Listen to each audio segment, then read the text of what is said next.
प्रिया अपना लहंगा उठाया अनोखी की तरफ बढ़ रही थी जब अनोखी ने उससे कहा, ये क्या कर रही हो तुम? प्रिया ने अनोखी को धक्का देकर कहा, तुम मेरी जगह पे खड़ी हो और मेरे ऋषभ के साथ कोई और लड़की खड़ी रहे ये मैं बर्दाश्त नहीं कर सकती। प्रिया ऋषभ का हाथ पकड़कर खड़ी हो गए। सब लोग बहुत शौक थे कि आखिर हो क्या रहा है। अनोखी ने गुस्से में प्रिया का हाथ पकड़कर कहा, मेरे पति का हाथ पकड़ने की हिम्मत भी कैसे हुई तुम्हारी? प्रिया ने हंसते हुए कहा, तुम्हारा पति? ऋषभ मेरा होने वाला पति है और तुम देखना कि थोड़ी ही देर में तुम्हारी आंखों के सामने हमारी शादी हो जाएंगी और हम दोनों हमेशा के लिए एक दूसरे के हो जाएंगे। प्रिया ने ऋषभ के कंधे पे अपना सर रख लिया और ऋषभ ऐसे खड़ा था जैसे उसे कोई फर्क ही नहीं पड़ रहा हो। अनोखी ने गुस्से में तिलमिलाते हुए कहा, देखो प्रिया, अगर तुम मजाक कर रहे हो न तो ये बहुत ही गंदा मजाक है। वैसे तुम्हारी तो खुद आज शादी है, फिर तुम यहाँ क्या कर रही हो?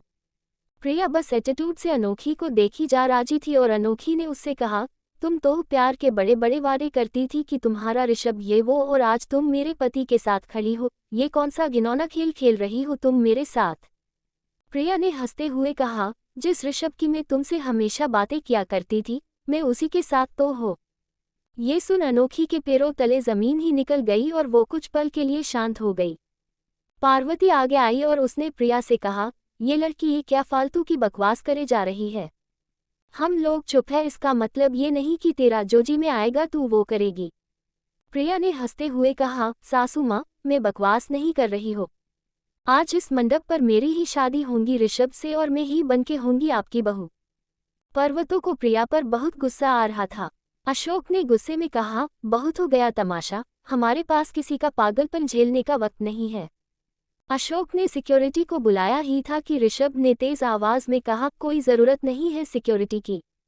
ये सुनकर अनोखी का दिल को सुकून आया और उसने ऋषभ के पास आकर उसका हाथ पकड़ लिया और कहा, थैंक गॉड तुमने अब इस लड़की को इसकी सही जगह दिखाओ। मैं तो इसको दोस्त समझ बैठी थी, लेकिन मुझे क्या पता था कि ये मेरे ही घर पर डाका डालना चाहती है। अनोखी गुस्से से प्रिया को देख रही थी और प्रिया के चेहरे पे एक भी शिकन नहीं थी। अनोखी ने रिश्ता की तरफ फिर देखा और कहा, ऋषभ, इस लड़कों को हरा करो, हमारी शादी का मुहूर्त निकला जा रहा है। अनोखी उम्मीद भरी नजरों से ऋषभ को देख रही थी, लेकिन ऋषभ ने उसकी सारी उम्मीदों पर पानी फेर दिया। ऋषभ ने प्रिया की तरफ मुड़ा और उसका हाथ पकड़ के कहा, डार्लिंग, तुमने आने में इतनी देर क्यों लगा दी? ये सुनकर सब लोग दम रह गए और प्रिया ने प्यार से ऋषभ के गलों पे हाथ लगा के कहा, बेबी, ट्रैफिक बहुत था न, लेकिन मुझे क्या पता था कि तुम इतने बेसब्र हो कि किसी और को दुल्हन बनाकर मेरी जगह पे बिठा दोगे। प्रिया और ऋषभ सबके सामने ऐसे बातें कर रहे थे कि जैसे कि छुआ ही माँ हो। अपनी आंखों से येने प्यार की बेवफाई देखकर अनोखी के कदम लड़खड़ा गए, लेकिन ये तो अच्छा था कि मालिनी ने उसे संभल लिया। अनोखी की आंखों में आंसू भर गए थे और कुछ देर के लिए तो वो सुन ही पड़ गई थी। पार्वती ने चिल्लाकर ऋषभ से कहा, तू क्या कर रहा है ये? अनोखी से तर्क, आज शादी है और तू दूसरी लड़की का हाथ थाम रहा है। ऋषभ चल क्या रहा है यहाँ पर? सबको बस ऋषभ का इंतजार था और ऋषभ ने सबकी तरफ देखा और कहा, आप लोग सब यहाँ पर आए आपका बहुत शुक्रिया, लेकिन अब थोड़ा यहाँ और फैमिली ड्रामा होने वाला है तो आप लोग यहाँ से किराए करके चले जाइए। सारे गेस्ट आपस में बातें करना शुरू हो गए और रिश्ता ने इरिटेट होकर कहा, अगर आप लोग यहाँ से इज्जत से चले जाए तो बढ़िया होगा, नहीं तो मुझे सिक्योरिटी बुलाने में ज़्यादा टाइम नहीं लगेगा। सारे गेस्ट बेइज्जत होकर चले गए और सिर्फ घर के लोग रह गए। अनोखी तो बस एक लाश की तरह खड़ी थी, उसका सर चक्र रहा था और ऐसा लग रहा था कि उसकी दुनिया एक पल में ही पलट गई हो। अशोक ने ऋषभ पे गुस्सा करते हुए कहा, बताएगा भी कि तू कर क्या रहा है? शादी के माहौल को क्यों मातम में बदल रहा है? उस बेचारी अनोखी की हालत तो देख। ऋषभ के चेहरे पे एक जीती हुई हंसी थी और उसने अनोखी को देखा और कहा, वैसे एक बात तो कहनी पड़ेगी, तुम्हारी आंखों में ये आंसू बहुत ही जचते हैं। अनोखी के आंखों में बहुत सवाल थे, लेकिन उसका दिल इतना दुख चुका था कि उसके मुंह में शब्द नहीं थे कुछ भी कहने के लिए। पार्वती ने परेशान होकर कहा, ऋषभ क्या चल रहा है यहाँ, और तू तो अनोखी से प्यार करता था ना, फिर ऐसी बातें क्यों कर रहा है? ऋषभ बस मुस्कुरा रहा था और कामिनी ने कहा, हीरे की कसम, वैसे एक बात तो कहनी पड़ेगी कि ऋषभ कब क्या करता है और क्यों करता है पता ही नहीं चलता।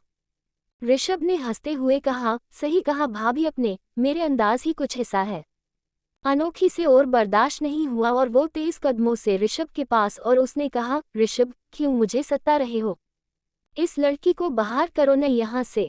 हमारी शादी है आज। अनोखी बहुत ही ज्यादा डेस्परेट लग रही थी और ऋषभ ने उसके आंसू पोंछ के कहा, लेकिन मैं इसे क्यों बाहर निकालो, दुल्हन है ये मेरी। इस बात से अनोखी का दिल और टूट गया और उसने रोते हुए कहा, ऋषभ, मैं हाथ जोड़ती हूँ तुम्हारे।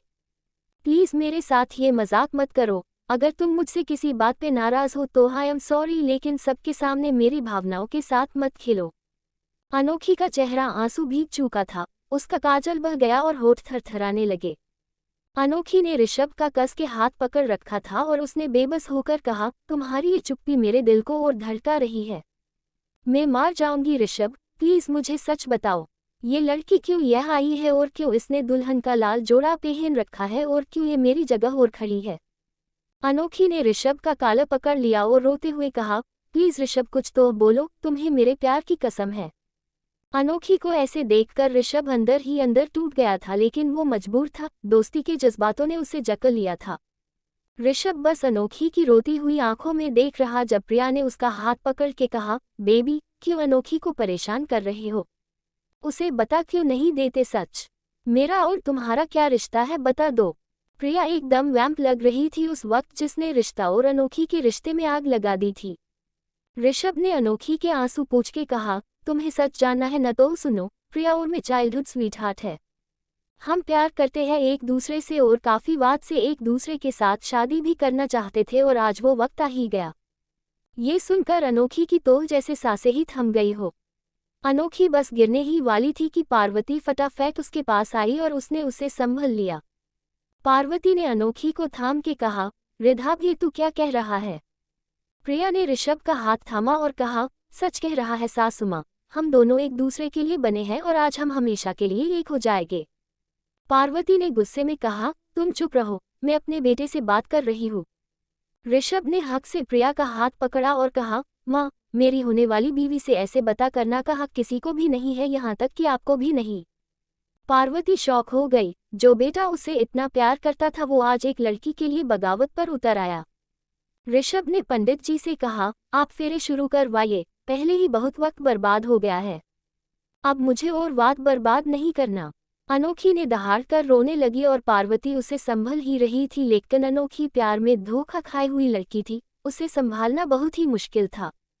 अनोखी ने पार्वती का हाथ अपने कंधे से हटा दिया और भगती हुई ऋषभ के पास गई और उसने कहा, ऋषभ, तुम क्यों मेरे साथ ऐसा कर रहे हो?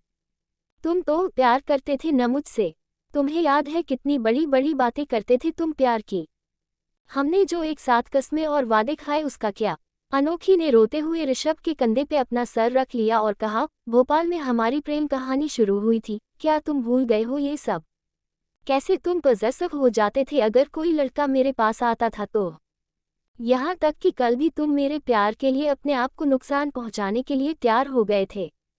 ऋषभ का दिल जाल रहा था अनोखी को ऐसे देखकर, लेकिन हालातों के सामने उसके प्यार ने घुटने तक दिए थे। अनोखी ने रोते हुए ऋषभ की शेरवानी के बटन के साथ खेलते हुए कहा, इतना सब कुछ झूठ नहीं हो सकता। अनोखी ने अपने आंसू पूछे और ऋषभ के गालों को प्यार से हाथ लगा के कहा, मैंने तुम्हारी आंखों में हमेशा अपने लिए प्यार देखा है, वो सब झूठ नहीं हो सकता। ऋषभ ने अनोखी का हाथ झटक के हंसते हुए कहा, तुम कितने नादान हो। मैं तुम्हारे साथ प्यार का नाटक करता रहा और तुम बेचारी सच मानती रही। प्यार का वास्ता दे देकर तुम्हारे साथ रातें बिताए और तुम बेचारी मेरे प्यार में बहक गई। तुम्हें पागल बनाना सच में बहुत ही आसान था। अनोखी शौक हो गई और उसके सारे सपनों पे ऋषभ ने बड़ी ही बेरहमी से पानी गिर दिया। ऋषभ ने अनोखी के कंधे पर हाथ रखकर एटीट्यूड से कहा, तुमसे कभी प्यार करता ही नहीं था, मैं करता था तो सिर्फ तुमसे नफरत। याद है भोपाल में तुमने मुझे चैलेंज किया था ना कि तुम मेरे पास कभी नहीं होंगी, बस यही बात मेरे दिल में चुभ गई। अनोखी की आंखों से बस आंसू बहे जा रहे थे और दिल में इतना दर्द हो रहा था कि वो बयां भी नहीं कर पा रही थी। ऋषभ ने अनोखी की भावनाओं का मजाक बनाकर कहा, मैंने सिर्फ तुम्हारा इस्तेमाल किया है और कुछ नहीं, लेकिन प्यार में हमेशा प्रिया से ही करता था। प्रिया बस ऋषभ के बगल में खड़ी होकर मुस्कुरा रही थी, उसको ऐसा लग रहा था कि जैसे उसे जन्नत ही मिल गई हो। ऋषभ ने अनोखी को धक्का दे दिया और अनोखी अपने आप को संभल नहीं पाए और जमीन पे गिर गई। सब लोग अनोखी के पास आकर खड़े हो गए और उसे तरस भरी नजरों से देखने लग गए। ऋषभ ने अनोखी का मजाक उड़ाते हुए कहा, मैं तुम्हें हमेशा से तुम्हारी औकात दिखाना चाहता था और आज वो दिन आ ही गया। यही है तुम्हारी औकात दो कौड़ी की। अनोखी रोती जा रही थी। जो दिन उसकी जिंदगी का सबसे खूबसूरत दिन बनने वाला था वो मातम का दिन बन गया था। ऋषभ ने अनोखी को इग्नोर कर दिया और प्रिया के साथ साथ फेरे लेने लगा।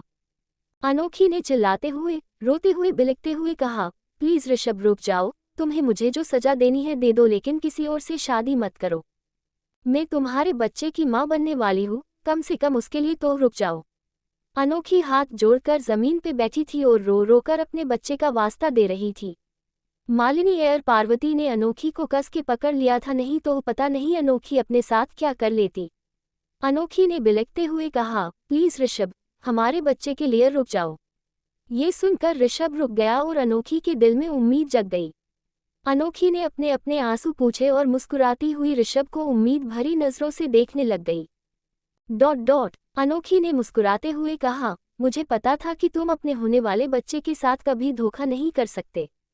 अनोखी खुद हो रही थी और ऋषभ ने उसकी सारी उम्मीदों पर पानी फेरते हुए कहा, मैं कैसे मानूं कि तुम्हारे पेट में पल रहा बच्चा मेरा है। मैंने कौन सा तुम्हारा टेस्ट करवाया है। ये सुनकर अनोखी का दिल टूट गया और सारी उम्मीदें पानी में बह गई।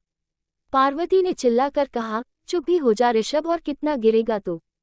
ऋषभ ने एरोगेंट होकर कहा, माँ, ये अनोखी और मेरे बीच की बात है, प्लीज आप मत बोलिए। पार्वती की बोलती बंद हो गई और ऋषभ ने अनोखी की आंखों में देखकर कहा, बोलो न अनोखी, क्या साबित है कि ये बच्चा मेरा है। अनोखी बस आंखों में आंसू लिए देखती रही। आज ऋषभ ने उसके प्यार को सारेआम गाली दे दी। ऋषभ ने कहा, अगर मैं मान भी लो कि ये बच्चा मेरा है तब भी इससे कोई फर्क नहीं पड़ेगा, क्योंकि मैं तुमसे नफरत करता हूँ और उस हर चीज से नफरत करता हूँ जो तुमसे जुड़ी हुई है। ऋषभ अनोखी का मजाक बना रहा था और प्रिया ने ऋषभ के कंधे पे हाथ रख के कहा, बस भी करो अब, बेचारी लड़की को इतना में शर्मसार मत करो। ऋषभ ने गुस्से से कहा, क्यों न करो शर्मसार, इसने मुझसे जबरदस्ती शादी की थी, न पैसों के लालच में, तो इसके साथ ये तो होना ही था। अनोखी सुन पड़ गई थी। अब तो उसकी आंखों से आंसू बहना भी बंद हो गए थे। वो बस बिना पलके झपकाए ऋषभ को देखे जा रही थी। ऋषभ ने अनोखी का हाथ थामा और कहा, खैर ये सब छोड़ो, आओ हमारी शादी को पूरी करते हैं। इस अनोखी की वजह से हमने बहुत जुदाई सह ली, लेकिन अब हमें एक होने से कोई नहीं रोक सकता। ऋषभ ने प्रिया के साथ साथ फेरे लेने शुरू कर दिया और अनोखी के दिल पर हमेशा के लिए घाव छोड़ दिए। मालिनी ने अनोखी कर कंधे पे हाथ रखकर इमोशनल होकर कहा, इसको जो करना था कर लिया इसने, अब यहाँ रुकने का कोई मतलब नहीं है, चलते हैं यहाँ से। अनोखी ने दुखी होकर कहा, मैं देखना चाहती हूँ ये शादी। मालिनी ने कहा, क्यों अपने आप को और तकलीफ दे रही है। अनोखी ने रोते हुए कहा, तकलीफ के लिए दिल होना जरूरी है, लेकिन अभी मेरा दिल घायल है, उसमें पहले से ही इतना दर्द है कि और कोई दर्द महसूस ही नहीं हो रहा। आज मुझे देखना है कि जिस आदमी से मैं दिलो जान से प्यार करती हूँ वो कितना बड़ा हैवान है। मालिनी चुप हो गई, क्योंकि इस वक्त अनोखी इतने सदमे में थी कि उसे कुछ भी समझाना बेकार था। अनोखी की नजरें ऋषभ और टिकी हुई थी और ऋषभ भी अनोखी की आंखों में देखते देखते प्रिया के साथ फेरे ले रहा था। कुछ ही मिनटों में फेरे भी हो गए और पंडित जी ने कहा, अब वर वधू की मांग में सिंदूर और गले में मंगलसूत्र डालकर ये शादी पूरी करी। ऋषभ ने अनोखी के लिए लाया हुआ मंगलसूत्र प्रिया के गले में डाल दिया और थाली में से उसने सिंदूर उठाया ही था कि अनोखी ने चिल्लाकर कहा, वो मेरी मान का सिंदूर है, एक बात और सोच लो, मैं तुम्हें अभी भी माफ कर दूंगी और सब कुछ भुलाकर तुम्हारे साथ एक नई शुरुआत कर लूंगी। अनोखी अभी भी गिड़गिड़ा रही थी। उसने अपनी सेल्फ रेस्पेक्ट को तो बहुत पहले की कुर्बान कर दिया था और प्यार के खातिर गिरे जा रही थी। उम्मीदें तो सारी खत्म हो गई थी, लेकिन ये प्यार था ना हर बार बीच में आ रहा था। अनोखी ने प्यार से पुकारा, ऋषभ। ऋषभ ने हाथ में सिंदूर लिए अनोखी की तरफ देखा और कहा, गो टू हेल। ये कहकर ऋषभ ने प्रिया की मांग में सिंदूर भर दिया और अनोखी के प्यार को कुचल दिया। उस वक्त अनोखी पूरे तरीके से टूट गई थी और दहाड़ कर रोने लगी। उसकी दर्द भरी चीखें पूरे सिसोदिया खानदान को हिला रही थी। आज प्रिया का बहुत बड़ा सपना पूरा हो गया था। उसकी खुशी का तो जैसे कोई ठिकाना ही नहीं था। प्रिया की खुशी समाने में ही नहीं आ रही थी। बार बार अपने मंगलसूत्र को देखकर इतरा रही थी वो। अनोखी के दुखों पर उसने अपनी खुशियों का महल बना लिया था। ऋषभ ने प्रिया का हाथ पकड़ के कहा, तो मिलिए मिसेस ऋषभ सिसोदिया से। आज से ये इस घर की बहू है और आप सबको ध्यान रखना है कि इसे कोई तकलीफ न हो, क्योंकि अगर इसको कुछ भी हुआ तो मैं किसी भी रिश्ते की कोई मर्यादा नहीं रखूंगा। अशोक ने गुस्से से कहा, मैं इस लड़की को कभी अपने घर की बहू नहीं मानूंगा, मेरे लिए अनोखी ही इस घर की बहू रहेगी। ऋषभ ने टेढ़ी हंसी से कहा, आपके कुछ भी समझने से या न समझने से मुझे कोई फर्क नहीं पता। अशोक मुंह बनाकर चला गया और पार्वती ने कहा, आज से तू मेरा बेटा नहीं है, निकल जा इस लड़की को घर से लेकर। प्रिया ने कहा, सासु मां, आप इतना क्यों गुस्सा कर रही है? मैं आपकी बहू हूँ और आप मुझे ही अपनाने से इनकार कर रही है। अब ये तो कोई अच्छी बात नहीं है ना। पार्वती ने गुस्से से कहा, तुझे शर्म नहीं आती, किसी और लड़की का घर तोड़कर अपना घर बसा रही है। प्रिया ने ऋषभ का हाथ थामते हुए कहा, प्यार में कोई शर्म नहीं होती, प्यार तो खुद ही इतना बेशर्म होता है कि सारी हदें पार कर देता है। पार्वती को पहली ही नज़र में प्रिया नापसंद हो गई और उसने कहा, तुझ जैसी बेशर्म लड़की मैंने आज तक नहीं देखी। तूने मेरे बेटे से जरूर शादी की है, लेकिन मैं तुझे एक भी दिन इस घर में नहीं रहने दूंगी। पार्वती आगे बढ़ी और वो प्रिया का हाथ पकड़कर घसीटने लगी। प्रिया ने गुस्से में कहा, मैं आपको वार्निंग दे रही हूँ, रुक जाइए नहीं तो आपके लिए अच्छा नहीं होगा। पार्वती ने कहा, जाकर किसी और को डराओ, मैं तुझ जैसी लड़कियों से नहीं डरती जो दूसरों का घर उजाड़ती है। पार्वती प्रिया को दरवाजे की तरफ लेकर जा रही थी और ऋषभ भी उनके पीछे पीछे आ रहा था। ऋषभ ने कहा, माँ रुक जाइए आप, ये क्या कर रही हो, बीवी है मेरी वो। पार्वती ने चिल्ला कर कहा, भाड़ में जाए तू और तेरी बीवी, बहुत देख लिया तुम दोनों का तमाशा। अनोखी का दिल तोड़ने के लिए मैं तुम्हें कभी माफ नहीं करूंगी। पार्वती ने प्रिया को मेंशन के बाहर धक्का दिया ही था कि उसे महेश ने पकड़ लिया।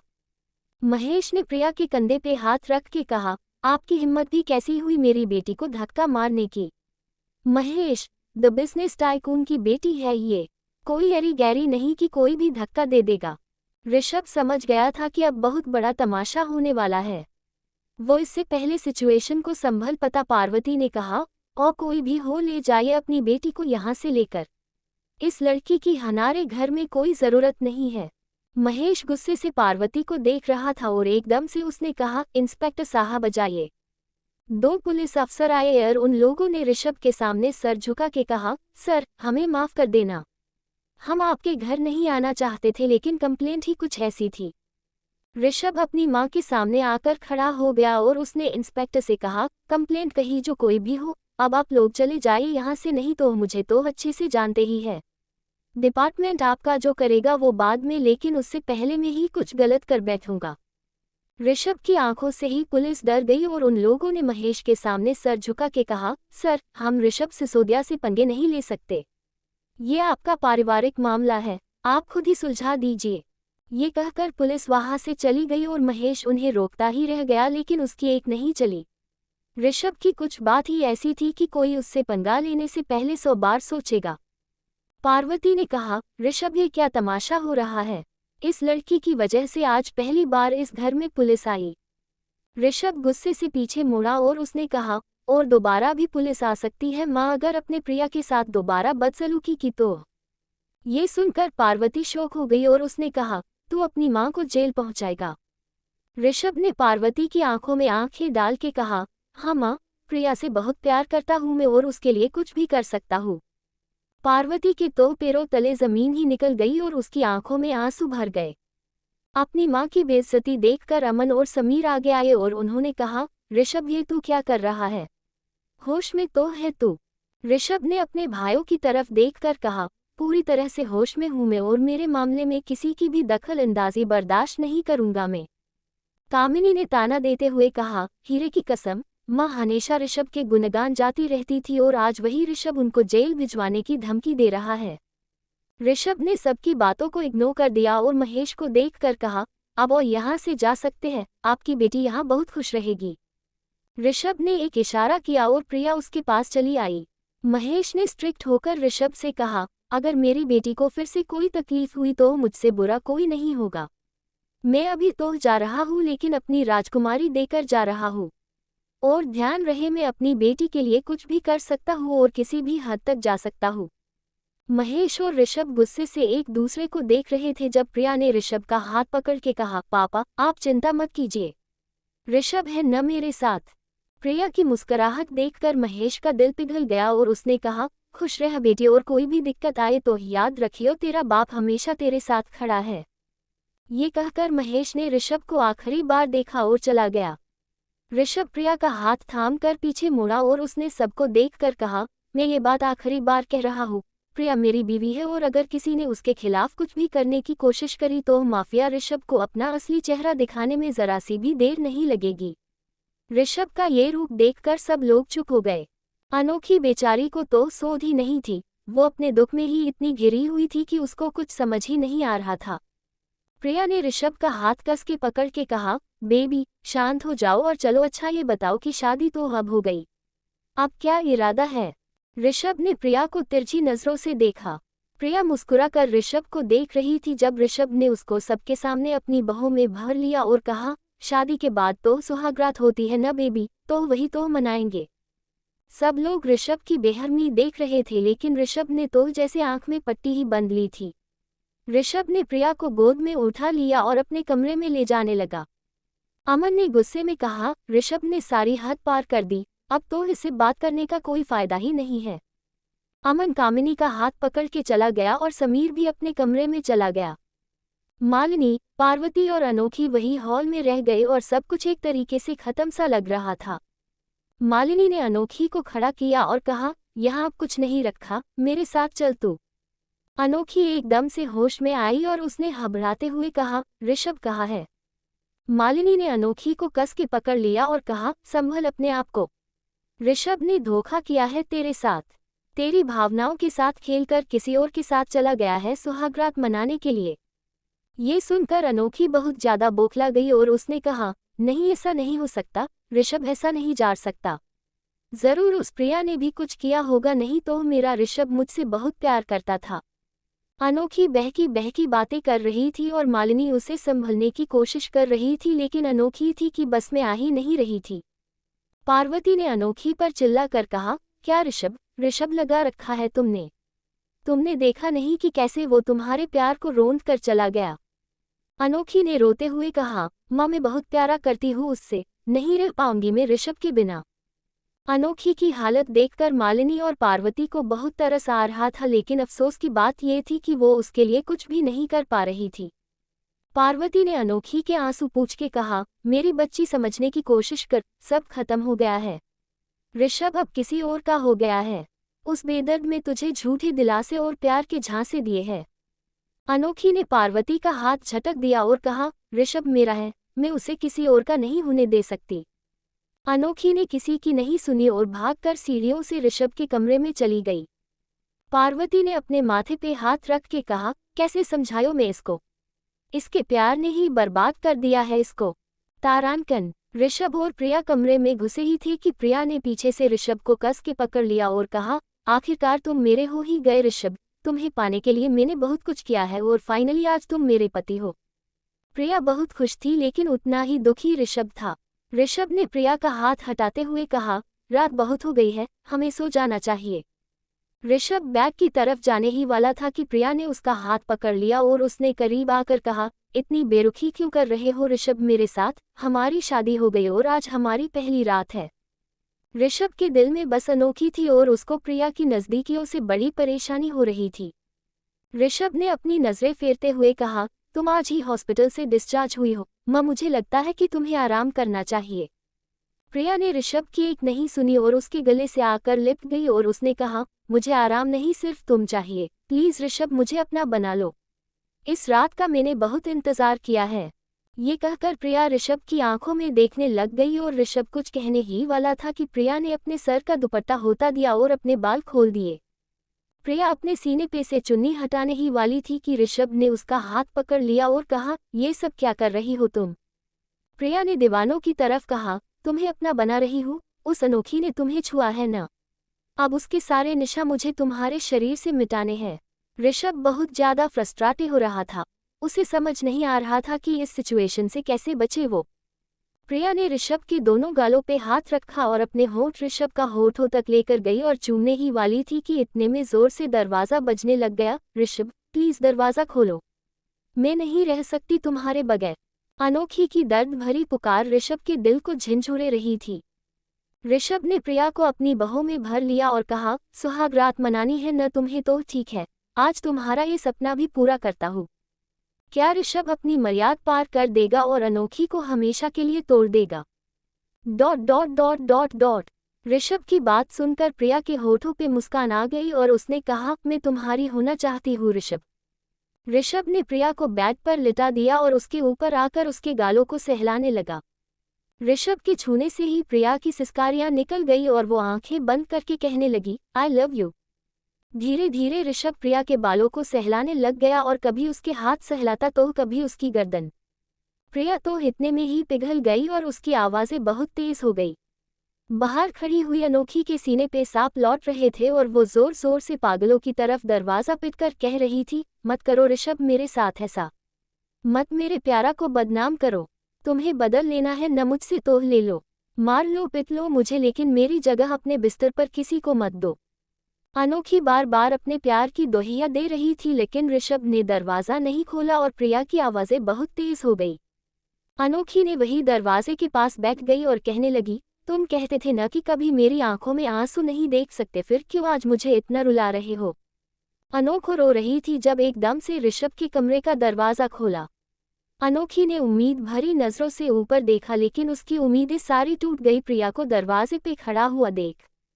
प्रिया की लिपस्टिक हटी हुई थी, उसके बाल बिखरे हुए थे और सीने पे दुपट्टा नहीं था।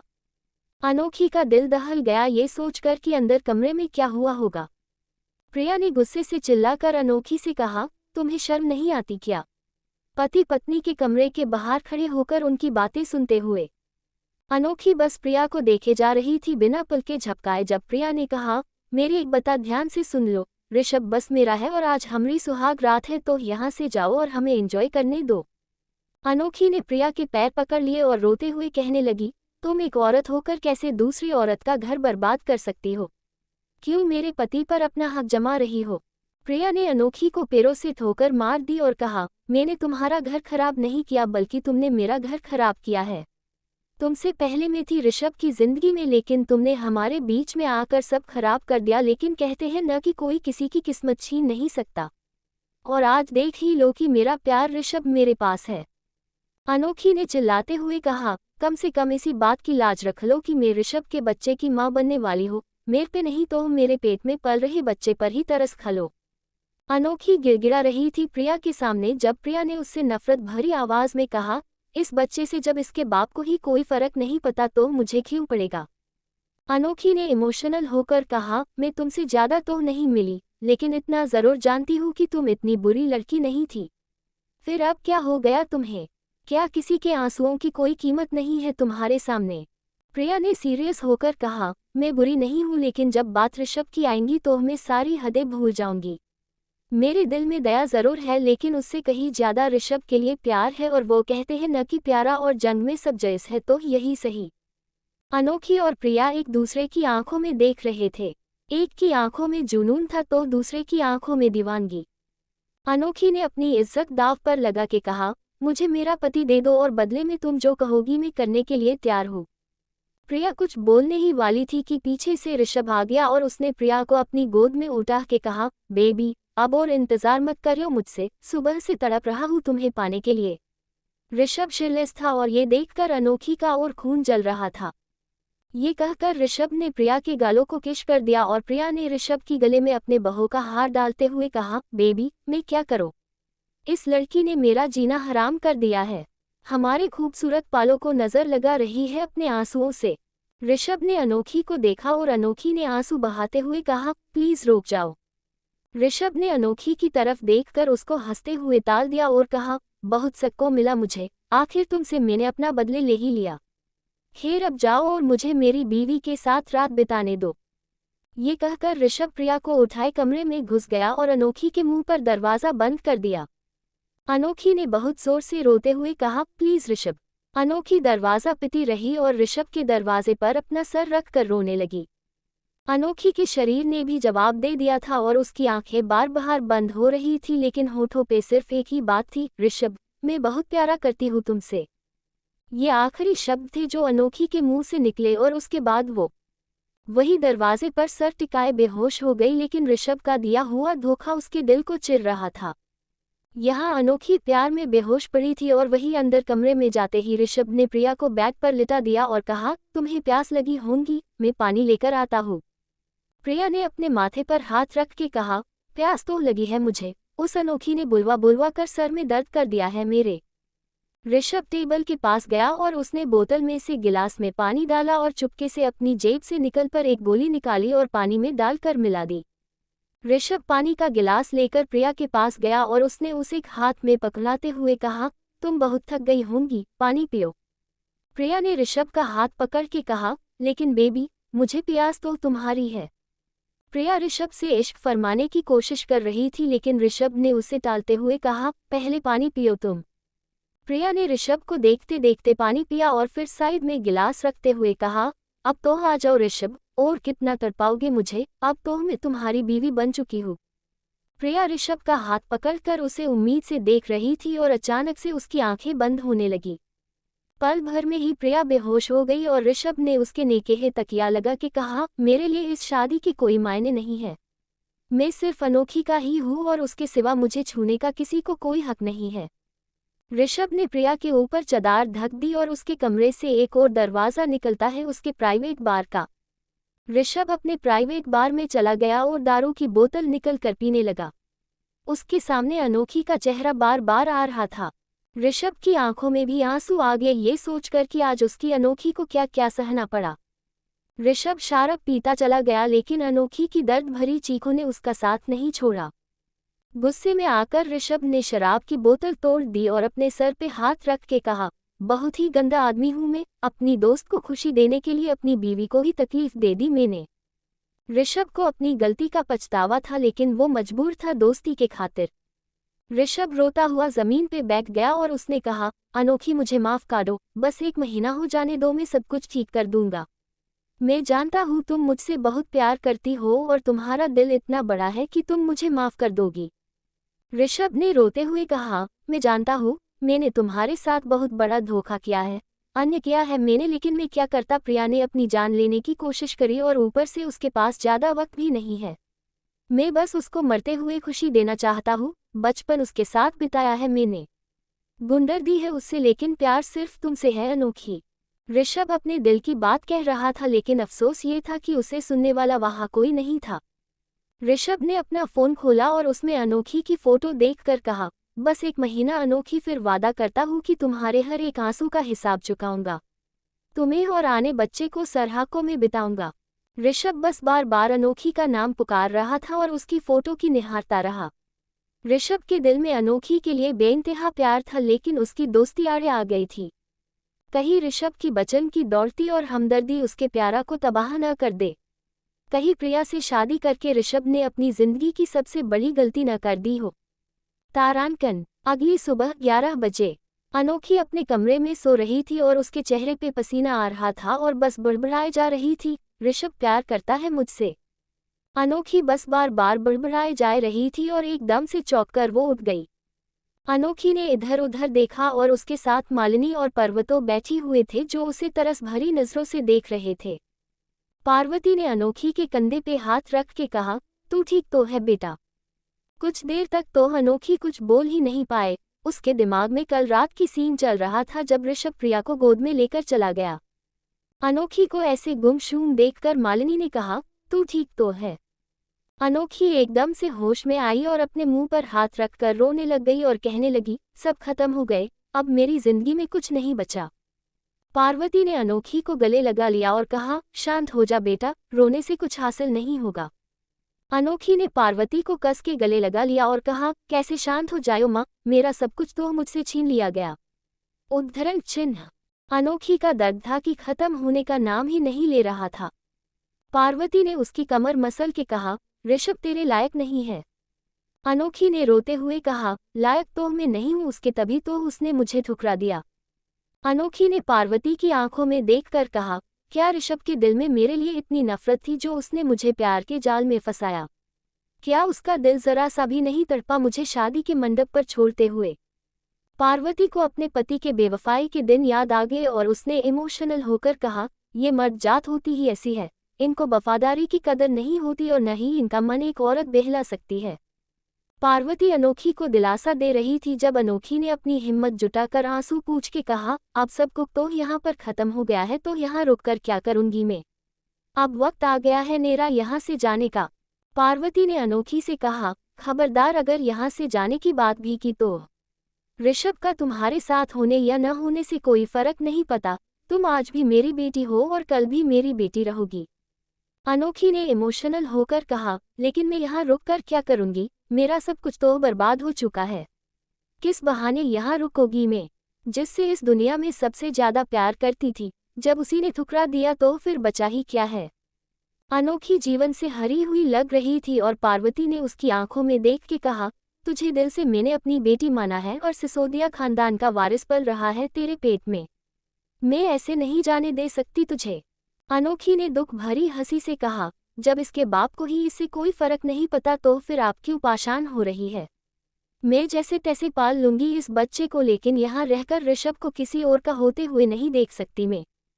अनोखी ने पार्वती के सामने हाथ जोड़ के कहा, प्लीज मुझे मजबूर मत करना, वैसे ही मैं टूट चुकी हूँ और ऋषभ और प्रिया को एक साथ देखकर मैं और अपने दिल के साथ नाइंसाफी नहीं कर सकती। अनोखी ने पार्वती के सामने हाथ जोड़ के कहा, प्लीज जाने दीजिए मुझे। पार्वती ने अनोखी के कंधे को झंझोड़ के कहा, तू इतनी कमजोर नहीं हो सकती अनोखी। अनोखी ने बेबसी से कहा, आपने मुझे पर देने की बहुत कोशिश की, आपने मुझे पहचान दी और आपको पता है आपकी वजह से मैंने अपनी पहचान ढूंढ ली थी, लेकिन कल सब खत्म हो गया। मैं फिर से वही अनोखी बन गई जो डरी हुई सहमी हुई यहाँ पर आई थी। ये कहते वक्त अनोखी की आंख से एक आंसू टपक गया और उसने कहा, इस प्यार नाम की चिड़िया ने फिर से मेरे पर काट दिए और मुझे लाचार बना दिया। अनोखी के दुख को देखकर मालिनी ने कहा, आंटी मुझे नहीं लगता कि अनोखी को यहाँ पर रुकना चाहिए, मैं इसको अपने घर ले जाना चाहती हूँ। पार्वती ने एकदम से गुस्से में कहा, कहीं नहीं जाएंगी अनोखी, ये यही रह गए और ऋषभ के सामने रहकर उसे एहसास दिलाएंगी कि उससे कितनी बड़ी गलती हो गई। अनोखी ने परेशान होकर कहा, अब कुछ एहसास दिलाने के लिए नहीं बचा है, सब कुछ खत्म हो गया। ऋषभ और अनोखी खत्म हो गए, जाने दीजिए मुझे, जो बचा कुछ मेरा आत्मा सम्मान है, कम से कम वो तो बचा लेने दीजिए मुझे। पार्वती ने स्ट्रिक्ट होकर कहा, तू कहीं नहीं जाएंगी, इस घर में मेरी बेटी बनके रहेगी और इस खानदान को वारिस देने की हैसियत से रहेगी यहाँ। पार्वती की जिद के सामने अनोखी की एक नहीं चली। पार्वती से अनोखी से कहा, जकड़ी से तैयार होकर बाहर आजा नाश्ते के लिए, बहुत हो गया रोना धोना। सबको दिखा दे कि औरतें कितनी ताकतवर होती है। अनोखी ने इमोशनल होकर कहा, मुझसे नहीं होगा। पार्वती ने अनोखी को हिम्मत देते हुए कहा, ऋषभ तुझ बर्बाद करना चाहता है नहीं, लेकिन उसके सामने डट के खड़ी रह और साबित कर देगी कि तुझ तोड़ना इतना आसान नहीं है। अनोखी बस सर झुकाकर सुनती रही, लेकिन उसके जख्म इतने ताज़ा थे कि उसे खुद नहीं पता कि अगर वो ऋषभ को दोबारा देखेंगी तो कैसे रिएक्ट करेगी। तारांकन। आधे घंटे बाद अनोखी तैयार होकर नाश्ते के लिए, वो बहुत सहमी हुई और डरी हुई लग रही थी। कामिनी टेबल पर नाश्ता लगा रही थी जब उसने अनोखी को देख के कहा, हीरे की कसम, कल तुम्हारी हालत देखकर तो लगा था कि तुम यहाँ से कहीं दूर चली जाओगी, लेकिन क्या करे, पैसे का लालच ही ऐसा है कि इंसान को छोड़ता ही नहीं है। कामिनी अनोखी का मजाक बना रही थी, लेकिन अनोखी सर झुकाकर खड़ी रही। अनोखी शर्मिंदा होकर वापस अपने कमरे में जाने ही वाली थी कि उससे ऋषभ की तेज कदमों की आहट हुई। अनोखी ने रहा नहीं गया और उसने पीछे मुड़ के देखा कि ऋषभ और प्रिया 7 सीढ़ियों से उतर रहे हैं। प्रिया ने लाल रंग की साड़ी पहन रखी है और सुहागन की तरह सजी हुई है। उसे देखकर ही अनोखी की आंखों में आंसू आ गए। प्रिया ने दूर से ही अनोखी को देख लिया था और अनोखी का और खून जलाने के लिए उसने गिरने का नाटक किया और ऋषभ ने उसको अपनी बाहों में भर लिया और गिरने से बचा लिया। ऋषभ और प्रिया की ऐसी नज़दीकी देखकर अनोखी के दिल में बहुत दर्द हुआ। कैसे अनोखी अपनी मोहब्बत को किसी और के साथ बर्दाश्त कर पाएंगी? क्या अनोखी ऋषभ की शादी का सच जान पाएंगी? ... अनोखी का बस दिल ही जानता था कि उसने अपने आप को कैसे संभाला। ऋषभ ने प्रिया की कमर पर हाथ रख के कहा, तुम ठीक तो हो? प्रिया ने मुस्कुराते हुए हाँ में जवाब दिया और ऋषभ ने उसकी कमर से हाथ हटा लिया और दोनों सीढ़ियों से उतरकर ब्रेकफास्ट टेबल पर बैठने ही वाले थे कि प्रिया ने अनोखी को डैलकर मुंह बना के कहा, कल तुम्हारी इतनी बेइज्जती हुई लेकिन फिर यहाँ से गई नहीं तुम। अनोखी ने नारे झुका ली और ऋषभ को ये सब सुनकर बहुत गुस्सा आ रहा था लेकिन वो मजबूरी की खातिर चुप था। प्रिया ने अनोखी को और ताने देते हुए कहा, बहुत ही बेशरम लड़की हो तुम। प्रिया अनोखी को सुनाए जा रही थी जब पीछे से पार्वती आई और उसने कहा, अपनी जुबान को लगान दो, अनोखी मेरी बेटी है और वो इसी घर में रहेगी। पार्वती प्रिया के सामने आकर खड़ी हो गई अनोखी की ढाल बनके। प्रिया ने चीर के कहा, सासू माँ, मैं इस घर की बहू हूँ और ये लड़की मुझे बिल्कुल नहीं पसंद, मैं इसको एक आंख भी पसंद नहीं करती। पार्वती ने अनोखी का हाथ पकड़ के कहा, मुझे कोई फर्क नहीं पता कि तुम किसको पसंद करती हो और किसको नहीं, लेकिन अनोखी यहाँ से कहीं नहीं जाएंगी। प्रिया कुछ बोलने ही वाली थी कि पार्वती ने कहा, हे मेरा घर है और यहाँ पर कौन रहेगा और कौन नहीं इसका फैसला सिर्फ मैं करूँगी और कोई नहीं। प्रिया गुस्से में आग बबूला हो गई और ऋषभ ने उसका हाथ पकड़ के कहा, बेबी तुम क्यों स्ट्रेस ले रही हो? मेरी बीवी तुम हो और मुझे और किसी से कोई फर्क नहीं पता। ऋषभ अनोखी को अपने आप से दूर नहीं होने दे सकता था इसलिए प्रिया को बहका रहा था। ये सुनकर अनोखी के दिल को बहुत बुरे तरीके टूट गया लेकिन प्रिया बहुत ज्यादा खुश हो गई और उसने ऋषभ के गालों को हाथ लगा के कहा, तुम सही कह रहे हो बेबी, जब तुम्हारे दिल में ही मैं हूं तो क्या फर्क पता है कि तुम्हारे घर में कौन है। प्रिया ऋषभ को प्यारे देख रही थी लेकिन ऋषभ दे ज्यादा बात लंबी नहीं खींच और ब्रेकफास्ट टेबल पे बैठ गया नाश्ते के लिए। अनोखी से बिल्कुल भी ऋषभ और प्रिया को साथ नहीं देखा जा रहा था तो उसने पार्वती का हाथ पकड़ के धीरे से कहा, माँ मुझसे नहीं होगा, मैं नहीं सामना कर सकती। अनोखी की आंखों में आंसू आ गए थे और बहुत ज्यादा बेबस महसूस कर रही थी अपने आप को। पार्वती नव उससे स्ट्रिक्ट होकर कहा, किसी से भी डरने की जरूरत नहीं है, मैं हूं ना तुम्हारे साथ। पार्वती अनोखी का हाथ पकड़कर उसे ब्रेकफास्ट टेबल पर लेकर गई और वो दोनों चेयर पे बैठ गया। अनोखी और ऋषभ आमने सामने बैठे थे। ऋषभ का बहुत मन कर रहा था कि वो अनोखी को देखे और उसकी आंखों के सारे आंसू चुरा ले लेकिन वो मजबूर था। ऋषभ ने होने दिल को समझा के कहा, बाद 1 महीना है, प्रिया भी खुशी खुशी इस दुनिया से विदा ले लेंगी और मैं और अनोखी हमेशा के लिए साथ हो जाएंगे।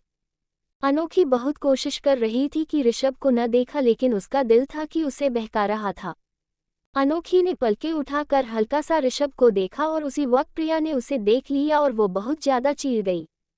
प्रिया ने अपने हाथ में ब्रेड लिया और ऋषभ को खिलाने लग गई। ऋषभ ने हंसे टालने के लिए कहा, बेबी तुम क्यों परेशान हो रही हो, मैं खा लूंगा ना। प्रिया ने हंसते हुए कहा, मैं बीवी हूं ना तुम्हारी, इसलिए मुझे हक है। सब कुछ बहुत ऑकवर्ड हो गया था और प्रिया कभी ऋषभ के होठों को साफ करती तो कभी उसके चेहरे को साफ करती। पार्वती ने गुस्से से कहा, ऐसी हरकतें अपने बेडरूम में करना परिवार के सामने ये चीजें शोभा नहीं देती है। प्रिया ने बदतमीजी करते हुए कहा, सासू माँ, मेरा जब मन करेगा मैं अपने पति के साथ वही रोमांस करूंगी और मुझे कोई नहीं रोक सकता। प्रिया बुरी लड़की नहीं थी लेकिन ऋषभ को पाने की चाह ने उसे बदतमीज बना दिया था।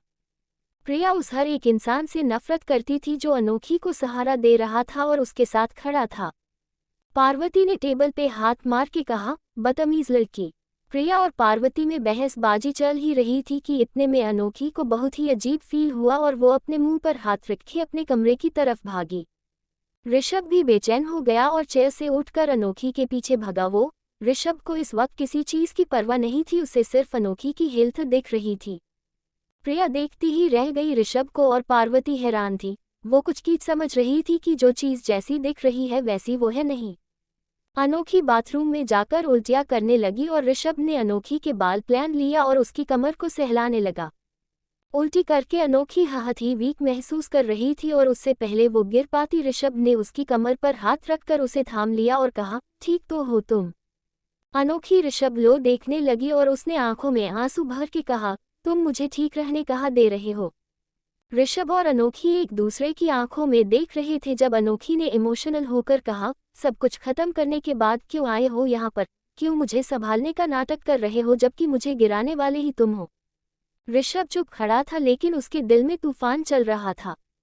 अनोखी ने रोते हुए ऋषभ के चेहरे पे मुलायम तरीके से हाथ रखा और कहा, क्यों कोई तुमने मेरे साथ ऐसा, हम तो प्यार करते थे ना एक दूसरे से, तो फिर क्यों मेरे दिल पे इतना बड़ा घाव लगा दिया तुमने। अनोखी की आंख से आंसू बह रहे थे और ऋषभ ने उसके आंसू पूछ के कहा, वक्त हर जख्म भर देता है। अनोखी ने इमोशनल होकर कहा, कभी कभी वक्त भी कम पड़ जाता है कुछ जख्मों को भरने के लिए। अनोखी ऋषभ की बहू में थी, कहने को तो उनके दिल में बहुत सारी बातें थी लेकिन अल्फाज थे कि कम पड़ गए थे। ऋषभ ने अनोखी से नजरें फेर ली और उसकी कमर से हाथ हटा के कहा, मुझे ऑफिस के लिए देर हो रही है, मुझे चलना चाहिए। ये कहकर ऋषभ वॉशरूम से बाहर निकला और जैसे ही वो निकला उसने देखा कि प्रिया वहां खड़ी है और उसे गुस्से से देख रही है। ऋषभ के पीछे पीछे अनोखी भी बहरा निकली और प्रिया का गुस्सा अनोखी पे फूट पड़ा, क्यों मेरे पति के पीछे पड़ी हो तुम, उल्टी सीधी हरकतें करके क्यों उसको अपनी तरफ करना चाह रही हो। ऋषभ ने प्रिया, डार्लिंग, छोड़ दो इस बेचारी लड़की को, ये तो खुद ही जीवन से हारी हुई है, अब इससे बात करने का क्या ही फायदा। प्रिया ने ऋषभ को गुस्से से देखकर कहा, ये तो है ही ऐसी दूसरे को पति को चुराने वाली, लेकिन तुम क्यों आए इसके पीछे पीछे। अनोखी चुप खड़ी थी और बस बेइज्जत हो रही थी। ऋषभ आगे बढ़ा और उसने प्रिया को गले लगा के कहा, बेबी, मैं तो इस लड़की को बस ये समझाने आया था कि अपने नाजायज बच्चे को ढाल बनाकर मुझे बहकाने की कोशिश न करे। मैं तो बस इसको इसकी सही औकात दिखाने आया था। प्रिया चुप हो गई लेकिन वो अभी अभी अनोखी को गुस्से से देख रही थी। ऋषभ ने प्रिया के माथे को चूमा और कहा, मैं ऑफिस चलता हूँ, शाम को मिलूंगा तुमसे। ये सब देखकर अनोखी को ऐसा महसूस हो रहा था कि काश वो अंधी होती और उसको ये सब देखना न पता। प्रिया ने ऋषभ को मुस्कुरा के बाय किया और उसके जाते ही वो अनोखी पर बरस पड़ी। प्रिया ने अनोखी को उंगली दिखा के कहा, अपनी हरकतों से बाज आ जाओ अनोखी, नहीं तो मुझसे बुरा कोई नहीं होगा। अनोखी ने हल्की हंसी से कहा, तुम्हारा पति मेरे पास आया था, मैं उसके पास नहीं गई थी। प्रिया गुस्से में आग बबूला हो गई और एक ही बार में अनोखी ने उसकी बोलती बंद कर सी। प्रिया ने गुस्से से अनोखी को देख के कहा, ऋषभ सिर्फ मेरा है और मैं उसको अपने से दूर कभी नहीं होने दूंगी, चाहे उसके लिए मुझे किसी भी हद तक जाना पड़े। धमकी देकर प्रिया चली गई लेकिन पता नहीं क्यों अनोखी के चेहरे पे एक अलग ही स्माइल थी।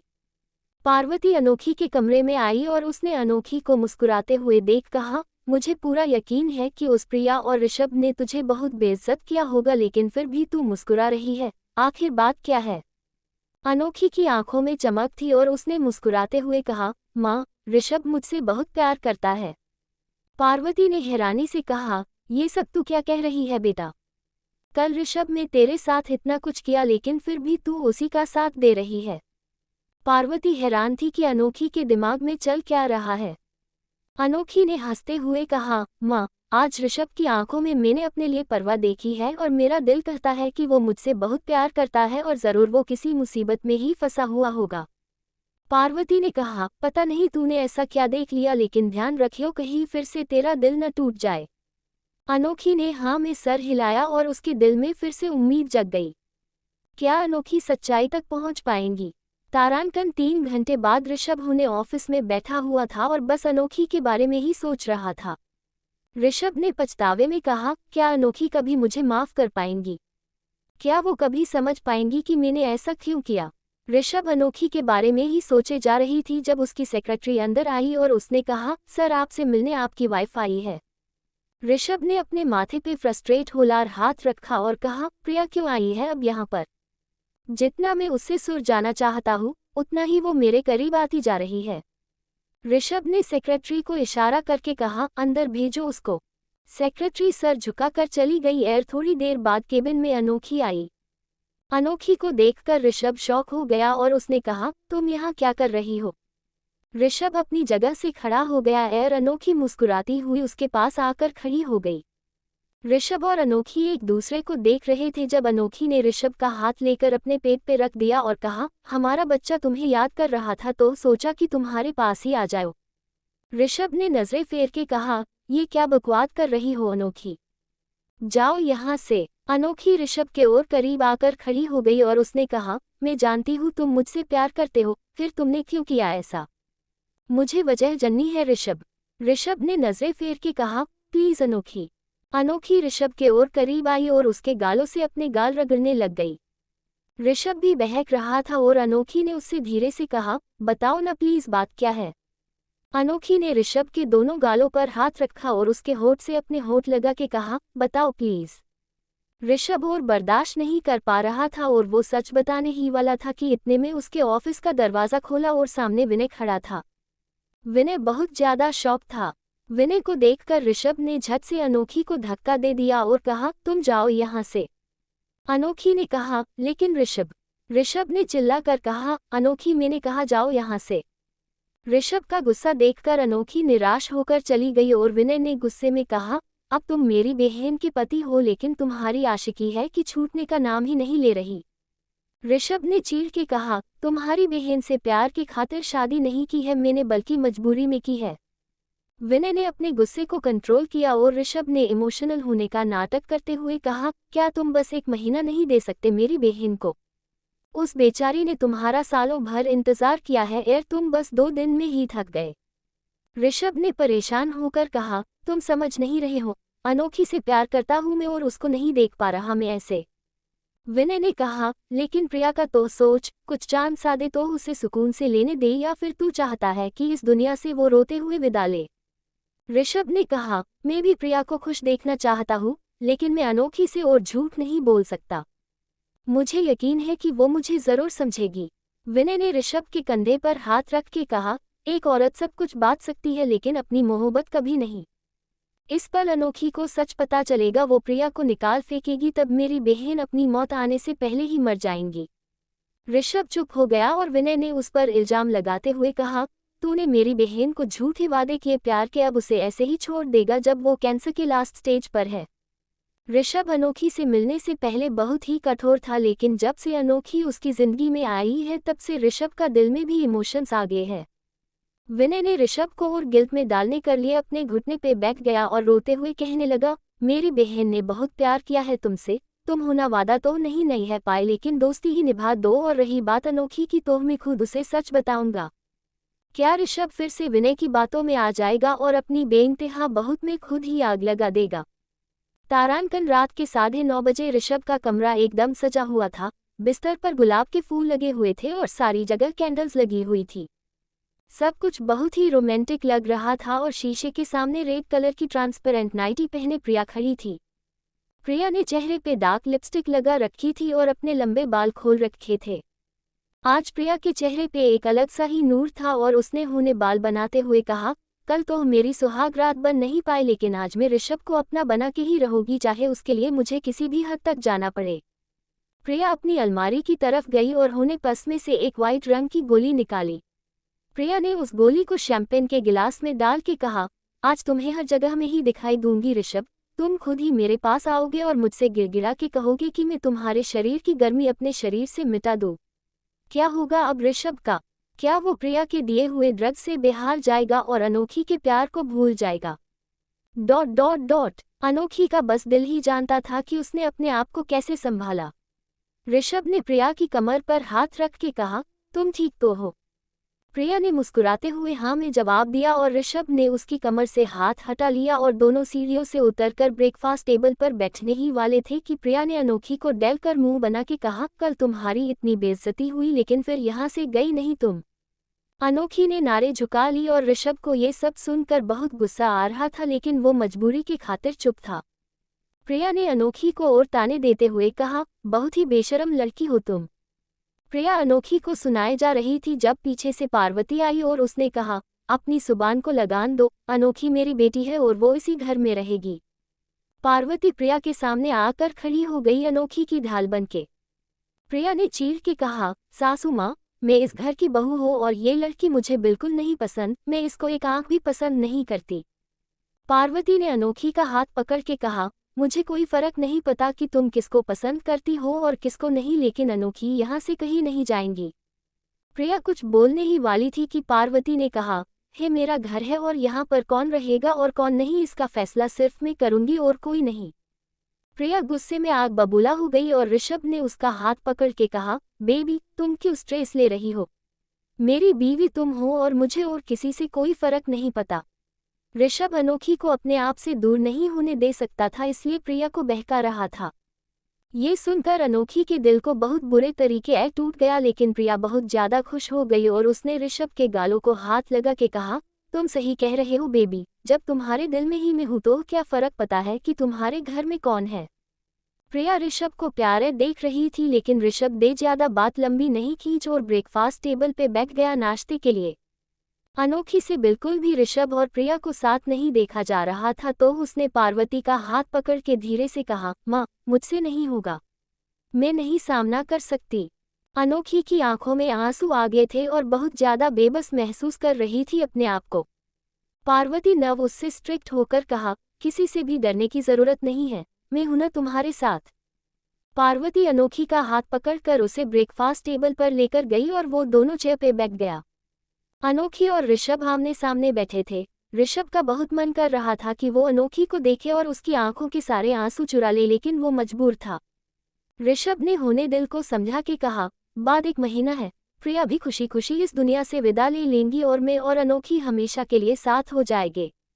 अनोखी बहुत कोशिश कर रही थी कि ऋषभ को न देखा, लेकिन उसका दिल था कि उसे बहका रहा था। अनोखी ने पलकें उठाकर हल्का सा ऋषभ को देखा और उसी वक्त प्रिया ने उसे देख लिया और वो बहुत ज्यादा चीर गई। प्रिया ने अपने हाथ में ब्रेड लिया और ऋषभ को खिलाने लग गई। ऋषभ ने हंसे टालने के लिए कहा, बेबी, तुम क्यों परेशान हो रही हो, मैं खा लूंगा ना। प्रिया ने हंसते हुए कहा, मैं बीवी हूं ना तुम्हारी, इसलिए मुझे हक है। सब कुछ बहुत ऑकवर्ड हो गया था और प्रिया कभी ऋषभ के होठों को साफ करती तो कभी उसके चेहरे को साफ करती। पार्वती ने गुस्से से कहा, ऐसी हरकतें अपने बेडरूम में करना, परिवार के सामने ये चीजें शोभा नहीं देती है। प्रिया ने बदतमीजी करते हुए कहा, सासू माँ, मेरा जब मन करेगा मैं अपने पति के साथ वही रोमांस करूंगी और मुझे कोई नहीं रोक सकता। प्रिया बुरी लड़की नहीं थी, लेकिन ऋषभ को पाने की चाह ने उसे बदतमीज बना दिया था। प्रिया उस हर एक इंसान से नफरत करती थी जो अनोखी को सहारा दे रहा था और उसके साथ खड़ा था। पार्वती ने टेबल पे हाथ मार के कहा, बदतमीज लड़की। प्रिया और पार्वती में बहसबाजी चल ही रही थी कि इतने में अनोखी को बहुत ही अजीब फील हुआ और वो अपने मुंह पर हाथ रखे अपने कमरे की तरफ भागी। ऋषभ भी बेचैन हो गया और चेयर से उठकर अनोखी के पीछे भगा। वो ऋषभ को इस वक्त किसी चीज की परवाह नहीं थी, उसे सिर्फ अनोखी की हेल्थ दिख रही थी। प्रिया देखती ही रह गई ऋषभ को और पार्वती हैरान थी। वो कुछ की समझ रही थी कि जो चीज जैसी दिख रही है वैसी वो है नहीं। अनोखी बाथरूम में जाकर उल्टियां करने लगी और ऋषभ ने अनोखी के बाल प्लान लिया और उसकी कमर को सहलाने लगा। उल्टी करके अनोखी हथी वीक महसूस कर रही थी और उससे पहले वो गिर पाती ऋषभ ने उसकी कमर पर हाथ रखकर उसे थाम लिया और कहा, ठीक तो हो तुम। अनोखी ऋषभ लो देखने लगी और उसने आंखों में आंसू भर के कहा, तुम मुझे ठीक रहने कहा दे रहे हो। ऋषभ और अनोखी एक दूसरे की आंखों में देख रहे थे जब अनोखी ने इमोशनल होकर कहा, सब कुछ खत्म करने के बाद क्यों आए हो यहाँ पर, क्यों मुझे संभालने का नाटक कर रहे हो जबकि मुझे गिराने वाले ही तुम हो।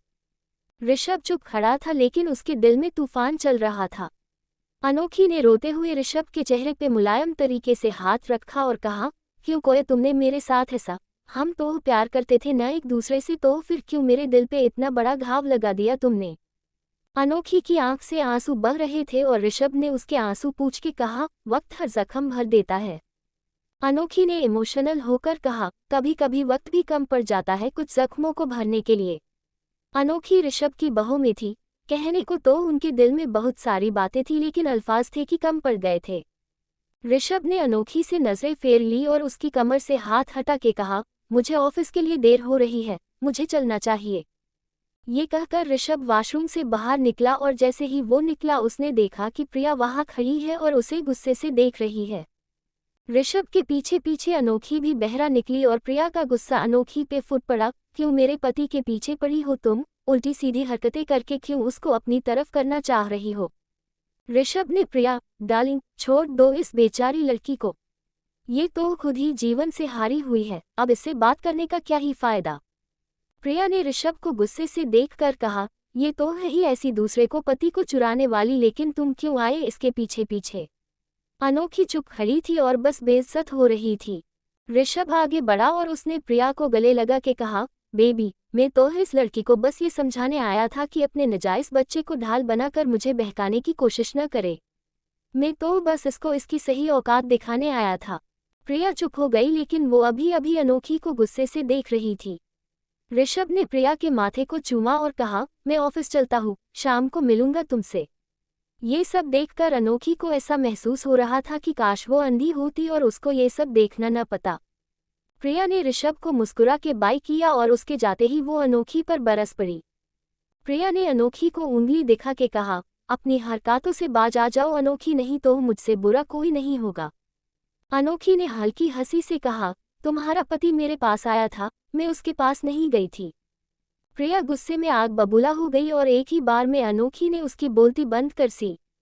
प्रिया ने गुस्से से अनोखी को देख के कहा, ऋषभ सिर्फ मेरा है और मैं उसको अपने से दूर कभी नहीं होने दूंगी, चाहे उसके लिए मुझे किसी भी हद तक जाना पड़े।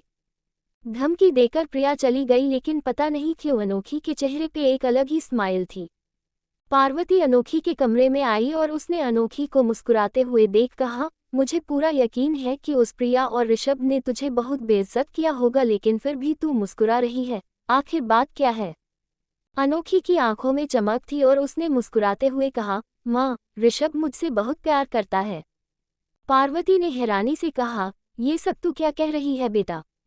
कल ऋषभ ने तेरे साथ इतना कुछ किया, लेकिन फिर भी तू उसी का साथ दे रही है। पार्वती हैरान थी कि अनोखी के दिमाग में चल क्या रहा है।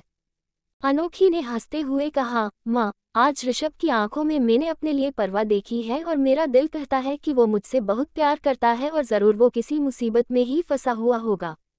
पार्वती ने कहा, पता नहीं तूने ऐसा क्या देख लिया, लेकिन ध्यान रखियो कहीं फिर से तेरा दिल न टूट जाए। अनोखी ने हाँ में सर हिलाया और उसके दिल में फिर से उम्मीद जग गई। क्या अनोखी सच्चाई तक पहुंच पाएंगी?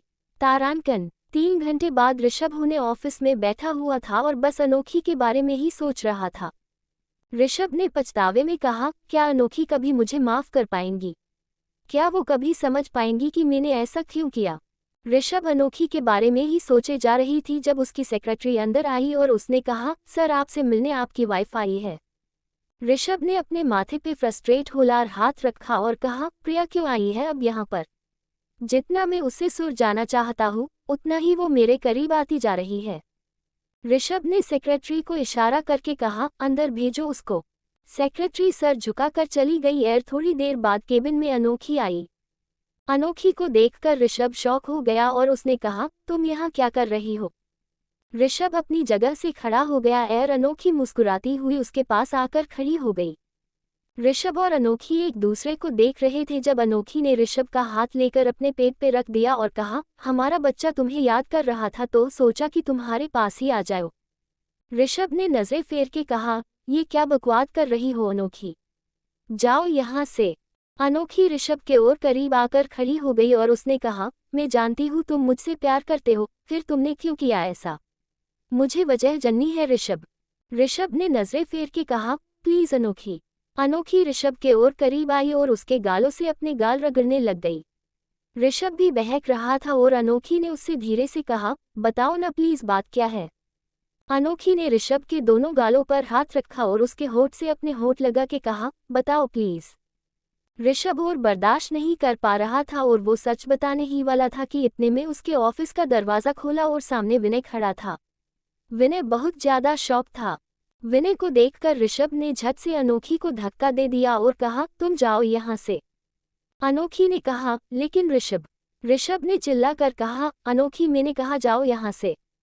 ऋषभ का गुस्सा देखकर अनोखी निराश होकर चली गई और विनय ने गुस्से में कहा, अब तुम मेरी बहन के पति हो लेकिन तुम्हारी आशिकी है कि छूटने का नाम ही नहीं ले रही। ऋषभ ने चीढ़ के कहा, तुम्हारी बहन से प्यार की खातिर शादी नहीं की है मैंने, बल्कि मजबूरी में की है। विनय ने अपने गुस्से को कंट्रोल किया और ऋषभ ने इमोशनल होने का नाटक करते हुए कहा, क्या तुम बस 1 महीना नहीं दे सकते मेरी बहन को? उस बेचारी ने तुम्हारा सालों भर इंतजार किया है तुम बस 2 दिन में ही थक गए। ऋषभ ने परेशान होकर कहा, तुम समझ नहीं रहे हो, अनोखी से प्यार करता हूं मैं और उसको नहीं देख पा रहा मैं ऐसे। विनय ने कहा, लेकिन प्रिया का तो सोच, कुछ चांद सा दे तो उसे सुकून से लेने दे, या फिर तू चाहता है कि इस दुनिया से वो रोते हुए विदा ले? ऋषभ ने कहा, मैं भी प्रिया को खुश देखना चाहता हूँ, लेकिन मैं अनोखी से और झूठ नहीं बोल सकता। मुझे यकीन है कि वो मुझे जरूर समझेगी। विनय ने ऋषभ के कंधे पर हाथ रख के कहा, एक औरत सब कुछ बात सकती है लेकिन अपनी मोहब्बत कभी नहीं। इस पल अनोखी को सच पता चलेगा, वो प्रिया को निकाल फेंकेगी, तब मेरी बहन अपनी मौत आने से पहले ही मर जाएंगी। ऋषभ चुप हो गया और विनय ने उस पर इल्जाम लगाते हुए कहा, तूने मेरी बहन को झूठे वादे किए प्यार के, अब उसे ऐसे ही छोड़ देगा जब वो कैंसर के लास्ट स्टेज पर है। ऋषभ अनोखी से मिलने से पहले बहुत ही कठोर था, लेकिन जब से अनोखी उसकी जिंदगी में आई है तब से ऋषभ का दिल में भी इमोशंस आ गए हैं। विनय ने ऋषभ को और गिल्ट में डालने कर लिए अपने घुटने पे बैठ गया और रोते हुए कहने लगा, मेरी बहन ने बहुत प्यार किया है तुमसे, तुम होना वादा तो नहीं है पाए, लेकिन दोस्ती ही निभा दो। और रही बात अनोखी की तो मैं खुद उसे सच बताऊंगा। क्या ऋषभ फिर से विनय की बातों में आ जाएगा और अपनी बेइंतहा बहुत में खुद ही आग लगा देगा? तारांकन। रात के 9:30 बजे ऋषभ का कमरा एकदम सजा हुआ था। बिस्तर पर गुलाब के फूल लगे हुए थे और सारी जगह कैंडल्स लगी हुई थी। सब कुछ बहुत ही रोमांटिक लग रहा था और शीशे के सामने रेड कलर की ट्रांसपेरेंट नाइटी पहने प्रिया खड़ी थी। प्रिया ने चेहरे पे डार्क लिपस्टिक लगा रखी थी और अपने लंबे बाल खोल रखे थे। आज प्रिया के चेहरे पे एक अलग सा ही नूर था और उसने होने बाल बनाते हुए कहा, कल तो मेरी सुहाग रात बन नहीं पाई, लेकिन आज मैं ऋषभ को अपना बना के ही रहूंगी, चाहे उसके लिए मुझे किसी भी हद तक जाना पड़े। प्रिया अपनी अलमारी की तरफ गई और होने पर्स में से एक वाइट रंग की गोली निकाली। प्रिया ने उस गोली को शैंपेन के गिलास में डाल के कहा, आज तुम्हें हर जगह में ही दिखाई दूंगी ऋषभ, तुम खुद ही मेरे पास आओगे और मुझसे गिड़गिड़ा के कहोगे कि मैं तुम्हारे शरीर की गर्मी अपने शरीर से मिटा दूं। क्या होगा अब ऋषभ का? क्या वो प्रिया के दिए हुए ड्रग से बेहाल जाएगा और अनोखी के प्यार को भूल जाएगा? ऋषभ थक हार कर ऑफिस में घर आया और जैसे ही वो अपने कमरे में घुसा वो दंग रह गया। सारी तरफ गुलाब के फूल थे, पूरा कमरा गुलाब की खुशबू से महक रहा था और टेबल पैक कैंडल्स और शैंपेन थी। ऋषभ ने इधर उधर हैरानी से देखकर कहा, ये सब क्या है? ऋषभ बहुत ज्यादा हैरान था और उसकी नजरें प्रिया को ढूंढ रही थी जब अचानक से प्रिया आई और पीछे से उसने ऋषभ को हक कर लिया। ऋषभ एकदम से चौंक गया और प्रिया का इस कदर छूना उसे बिल्कुल भी अच्छा नहीं लगा। प्रिया ने ऋषभ की कमर को चूम के कहा, तुम्हें पता है तुम्हारा कितने देर से इंतजार कर रही थी। प्रिया बहुत ज्यादा एक्साइटेड थी, लेकिन ऋषभ ने उसका हाथ हटा दिया और वो पीछे जैसे ही मुड़ा बहुत ज्यादा हैरान हो गया प्रिया को ट्रांसपेरेंट ड्रेस में देखकर। ऋषभ ने नजरें फेर ली और कहा, ये सब क्या कर रही हो तुम? प्रिया ऋषभ के करीब गई और उसकी बाहों में अपना हाथ डालते हुए कहा, बीवी हूं मैं तुम्हारी, मुझसे नजरें क्यों फेर रहे हो? मुझे देखने का हक है तुम्हें। प्रिया ने ऋषभ की ठोड़ी पे हाथ लगाया और अपनी तरफ देखने पर मजबूर कर दिया। ऋषभ चुप था क्योंकि वो प्रिया के दिल को ठेस नहीं पहुंचाना चाहता था, लेकिन प्रिया की हिम्मत और बढ़ गई और उसने अपने शरीर को छूते हुए सेक्सी आवाज में कहा, मैं चाहती हूँ ऋषभ कि तुम मेरे पूरे शरीर पर हाथ फेरो, मुझे इस तरीके से छुओ कि मुझे किसी भी चीज की सोध ही न रहे। प्रिया ने टेबल से रिमोट उठाकर गाना बजा दिया। रात का नशा अभी आंख से गया नहीं, तेरा नशीला बदन आंखों ने छोड़ा नहीं। प्रिया इस गाने पे सेक्सी तरीके से झूम रही थी, कभी अपने बदन को सहला रही थी तो कभी होठ चबा रही थी। प्रिया ऋषभ को सेड्यूस करने की पूरी कोशिश कर रही थी, लेकिन उसे क्या पता कि ऋषभ अपना गुस्सा कंट्रोल करने की कितनी कोशिश कर रहा था। प्रिया मटकती हुई ऋषभ के पास आई और उसे बिस्तर की तरफ धक्का दे दिया। ऋषभ बेड पे गिर गया और उसे कुछ रिएक्ट करने का मौका ही नहीं मिला और प्रिया उसके ऊपर आ गई। प्रिया ने ऋषभ के गालों लार नजाकत से उंगली फेरते हुए कहा, आज रात तुम सिर्फ मेरे हो और अब से तुम्हारी हर एक रात में रंगीन बना दूंगी। प्रिया बहुत ही ज्यादा मदहोश हो गई और ऋषभ को कभी गालों पर चूमती तो कभी उसकी गर्दन पर। ऋषभ ने प्रिया के कंधे पे हाथ रखकर अपने से दूर करके कहा, एक मिनट मेरी बात तो सुनो। प्रिया ने ऋषभ के होठों पर उंगली रख दी और कहा, आज होठों को बात मत करने दो, बस शरीर को अपनी अटखेलियां करने दो। प्रिया ऋषभ की शर्ट के बटन खोलने लग गई और ऋषभ से उसे धक्का देकर कहा, ये तुम क्या करे जा रही हो? रुक जाओ। ऋषभ के धक्का देने के बाद भी प्रिया नहीं मानी और उसने अपनी नाइटी को नॉट खोलते हुए कहा, मैं समझ गई हूँ, अपने कपड़े उतारने से पहले तुम चाहते हो कि मैं अपने कपड़े उतारो, तो ठीक है, आज तुम्हारी ये ख्वाहिश पूरी कर ही देती हूँ। प्रिया ने अपने कपड़े उतार दिए और वो सिर्फ अपनी ब्रा और पैंटी में ही रह गई। प्रिया बहुत ही रोमांटिक हो रही थी और उसने ऋषभ को गर्दन को चूमना शुरू कर दिया। ऋषभ ने प्रिया को धक्का दे दिया और कहा, बस करो ये हरकतें और ठीक से कपड़े पहन के आओ। ऋषभ बेड से खड़ा हो गया और गुस्से में गहरी सांसें लेते हुए उसने कहा, तुम्हें अपनी इज्जत की कोई मर्यादा है या नहीं? तुम क्या किसी के भी सामने होने कपड़े उतार देती हो क्या? ऋषभ के गुस्से से प्रिया बहुत ही ज्यादा दुखी हो गई और उसने कहा, बीवी हूं मैं तुम्हारी, तुम ऐसे मुझसे बात नहीं कर सकते। ऋषभ ने गुस्से में चिल्लाकर कहा, बीवी हो तो मर्यादा में रहो न, क्यों बाजारों औरत की तरह कपड़े उतार रही हो। प्रिया ने रोते हुए कहा, अपने पति के लिए कपड़े उतारना कौन सी बाजारों औरत करती है। मैं तुम्हें खुश करना चाहती है, हर मर्द की तरह तुम्हारी भी तो तमन्ना होंगी अपनी बीवी के साथ हमबिस्तर होने की। ऋषभ ने अपना सर लिया और नजरें फेर के कहा, पहले तो तुम अपने कपड़े पहनो। ऋषभ ने प्रिया की नाइटी उठाकर उसकी तरफ फेंकी लेकिन प्रिया नहीं मानी। वो ऐसे ही ब्रा और पैंटी में ऋषभ के पास आई और उसने फिर से जबरदस्ती ऋषभ को चूमने की कोशिश करते हुए कहा, तुम्हारी सारी नाराजगी दूर हो जाएगी जब तुम देखोगे कि मैं बिस्तर पर कितनी अच्छी हूँ। इस पल का मैंने बहुत 7 सालों से इंतजार किया है, मैं ऐसे ही इसको जाने नहीं दे सकती। प्रिया जबरदस्ती करने लगी और ऋषभ के गुस्से की सीमा अब पार हो गई थी। ऋषभ ने प्रिया को बहुत ही जोर से धक्का दिया कि प्रिया के कदम लड़खड़ा गए और इससे पहले वो गिर पाती, उसने अपने आप को संभल लिया। ऋषभ के इनकार से प्रिया बहुत ही ज्यादा गुस्से में आ गई और उसने ऋषभ की कॉलर पकड़ के खींचा, मैं बीवी हूँ तुम्हारी, क्यों मेरे साथ इतना रोखापन कर रहे हो। मैं भी चाहती हूँ कि तुम मेरे साथ वक्त बिताए और हम दोनों हमारे पति पत्नी के रिश्ते को आगे बढ़ाए। प्रिया ने ऋषभ के गालों पर दीवानी की तरह हाथ रखा और उसे चूमने की कोशिश करने लगी लेकिन ऋषभ ने उसे धक्का दे दिया। प्रिया सीधा बेड पर जाकर गिरी और उसकी आंखों में आंसू आ गए। प्रिया ने रोते हुए अपना सर पकड़ लिया और कहा, तुम क्यों मेरे साथ ऐसा कर रहे हो ऋषभ, मैं तुम्हें इतना प्यार करती हूँ लेकिन तुम हमेशा मेरी बेइज्जती करते हो। ऋषभ को प्रिया को ऐसे देखकर बहुत बुरा लगा लेकिन वो कर भी क्या सकता था, वो हक सिर्फ अनोखी का है, वो प्रिया को कैसे दे सकता था। प्रिया ने अपने माथे पे हाथ रख के कहा, मैंने बचपन से तुम्हें इतना प्यार किया लेकिन अब लगता है कि सब कुछ वेस्ट था, तुम कभी मुझसे प्यार कर ही नहीं पाए। प्रिया बहुत बुरे तरीके से रो रही थी। ऋषभ को उस पर दया आ गई और प्रिया के पास जाकर वो अपने घुटने में बैठ गया और प्रिया के आंसू पोंछ के उसने कहा, तुम बहुत अच्छी लड़की हो, तुम में कोई कमी नहीं है लेकिन बस मैं अभी इन सब चीज़ों के लिए तैयार नहीं हूँ। प्रिया ने रोते हुए कहा, मुझे पता है कि तुमने ये शादी अपनी मर्जी से नहीं करी, भाई ने जरूर तुम्हें फोर्स किया होगा। मैं सही कह रही हूँ न ऋषभ, मजबूरी में शादी की है न हमारी शादी मजबूरी की है न।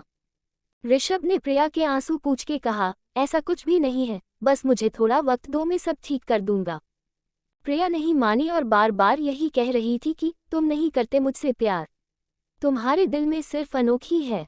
ऋषभ चुप रहा और प्रिया के अंदर का ज्वालामुखी फट गया और इसने कहा, मैं कितनी बड़ी बेवकूफ़ हूँ। रूम ने उस दिन होटल के बाहर साफ कर दिया था कि तुम अनोखी से प्यार करते हो लेकिन मैंने फिर भी बेवकूफ़ों की तरह तुमसे शादी कर ली। प्रिया ने रोते हुए ऋषभ का काला अपनी तरफ खींचते हुए कहा, सच बताओ तुमने मुझसे दया करके शादी की है न, और अब भी तुम अनोखी के साथ ही रातें बताते हो न। अनोखी और तुम मेरे साथ बहुत बड़ा खेल खेल रहे हो न। प्रिया का रोना था कि बंद ही नहीं हो रहा था और ऋषभ ने उसे संभालते हुए कहा, तुम्हारी तबीयत खराब हो जाएगी, शांत हो जाओ। ऋषभ एक बहुत अच्छा दोस्त था, प्रिया से प्यार न करने के बावजूद भी उसे उसकी चिंता थी।